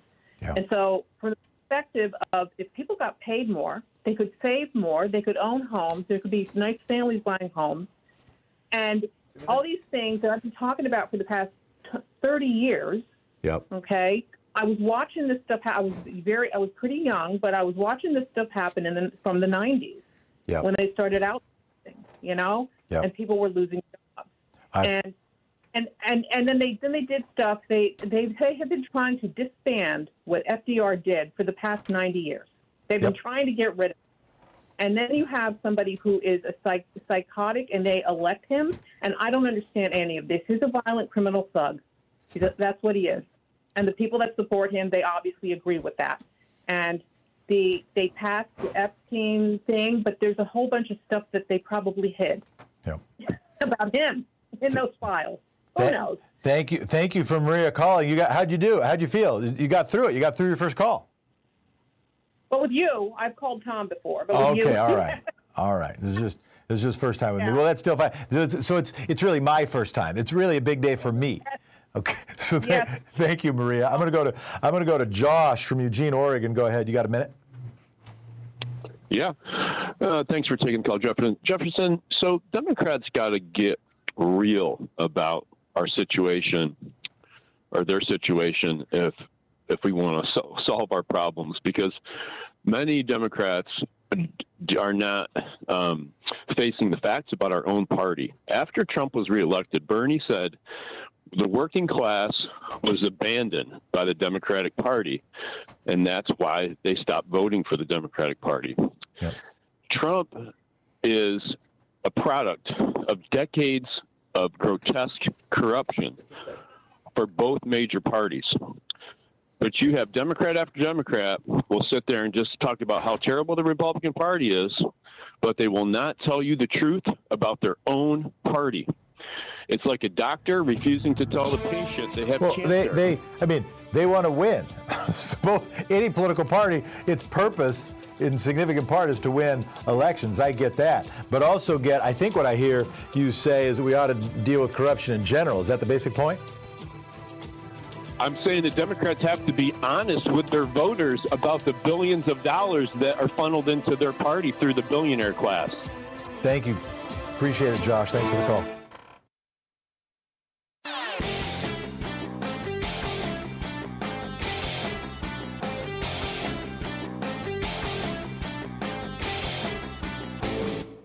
Hey, thanks so much for sharing our program and for reaching out to our stations and sponsors and letting them know that you're listening. It really means a lot to us. They called it blood libel, what the Germans were doing against the Jews, claiming that they were using the blood of Christian children to make their matzah.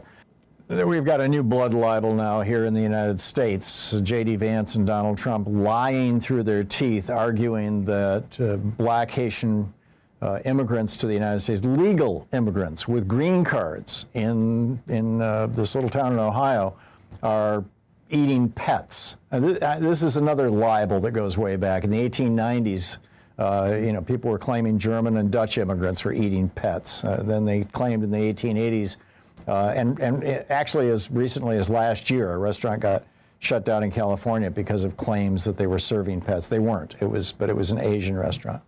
This is just evil stuff, these lies and spreading this kind of hate.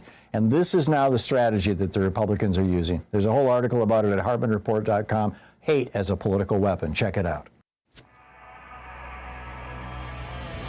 We're back.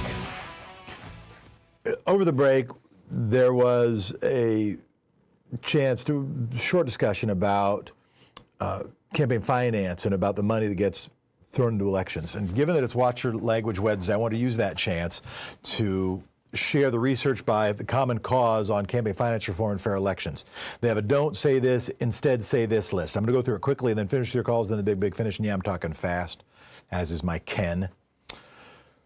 Don't say corruption. Instead say equal voice, equal say every voice. Corruption still works in many contexts, but it can be even more persuasive when you're trying to advance campaign finance reform, to say equal voice, equal say every voice. Instead of saying unresponsive, say out of balance. Out of balance is more persuasive. Instead of influence, say power. It's a stronger word. That our power is out of balance. And we need equal voices, we need equal say, we need every voice, we need to share power. Instead of politicians are corrupt, which can work, it turns out more often it said wealthy corporate interests are corrupting. Wealthy corporate interests are corrupting. Instead of saying it's a static point, which suggests it could never be changed, instead we say these interests are corrupting. Instead of public financing, small donor matching works better. Instead of public financing, I still like it, small donor matching. Campaign finance reform, even better than that, real democracy, free and fair elections. Better than campaign finance reform, works better, is real democracy, free and fair elections. Instead of democracy is eroding, instead use change who has access to power. And when we're talking about racial gaps or gender gaps, turns out what's really useful is talking about barriers to running, political exclusion, barriers to running and political exclusion. And when we say only blank seats are held by, even more persuasive is blank people are denied representation or excluded. I can go through that list again sometime, but it's useful. You can check it out at Common Cause. But if you want to make the advance to change who has access to power, to move towards real democracy and free and fair elections, we need to embrace things like small donor matching. We need to stop how many wealthy corporate interests are corrupting our democracy. We have to shift power because things are out of balance. See what I did there? I just used all those phrases because that's what we need to do if we want to fight for democracy. And now I'm going to go to Gar from Atlanta, Georgia. Good morning, Tim. Hey. Good day. Tom left his show in good hands. Thanks, man. I just like to make a comment quickly. Business 101 is get rid of the middleman. And the middleman in insurance is the insurance that comes between you and your doctor. I mean, what's the paper shufflers? It's the middleman. It's not rocket science. Yep. The insurance company got to get paid. And the lobbyists make sure they get paid. That's simple as that. Yep. I mean, this is capitalism. You know what's going on. I hear you, Gar. I'm gonna go see if we can go through speed round to get to Gene from Portland. Gene, you got like 20 seconds. Gene, you there? Yes, I'm here. Go quick. Yes, I remember, Jeffrey, that you talked about. To get our democracy back, we have to first we have to win again. Yep. And I just don't know how we're going to be able to do that with all the voter suppression techniques that Trump is planning on using. I wrote down, it's not just gerrymandering. I wrote down just 8 things that I know about, from eliminating people from the voting rolls and election monitors and ICE people standing outside to make Spanish people afraid to come vote. But I don't hear any, I need help on where I can go to volunteer to help with that's this. A good one. That's a good one. Let me ask Sean to remind me to talk about that one tomorrow. I want to get to Bob, who's got also like 20 seconds to respond to that. I want to say 2 quick things, and I like it. First is doing exactly what you just said, is act. Common Cause is one place. There's a lot of places that are working on voter suppression and working on trying to make sure we do have free and fair elections, and do work on that step. But the second thing I want to say is make sure the voter suppression isn't emotional suppression. Make sure that doesn't keep back your vigor to fight for the things you care about. Just because you worry, they want you. Too often, people who want to limit your power want you to think your power is limited. That's one of the best ways to limit it. Bob, you got like 15 seconds. Go ahead. Oh, man, what I got could fill a book, so I'm going to have to call you back another day, but I'll leave you with this one, okay? All right. What does Christy Noem and a box of chocolates have in common? I don't know. They'll both kill your dog. Wow, Bob. That turns out that's going to be how we end the show. Okay. Yeah, I knew it. And you made that decision. We share power on this program. You just had your power, and that's how we're going to end the show. Is with your box of chocolates joke. You did ask for people who's got. No, I appreciate it. So anyway. No, you did great. Thanks, man. I want to thank all of y'all. You are the coalition of benevolently irrational, the good people doing good things for no good reason, and you are priceless. Definition of priceless, worth a lot, not for sale. We'll be back tomorrow with News with My Dad. Also, we're going to have Susanna Fox, author, wrote Rebel Health. She's brilliant. And we'll be talking about Yes, Thank You Thursday in the run-up to Thanksgiving. What's your public gratitude out there? Thank you so much. Appreciate y'all. I'll be back with you tomorrow.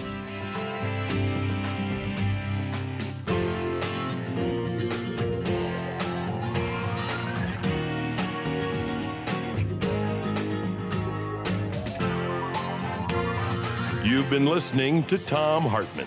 For audio and video archives, visit thomhartmann.com.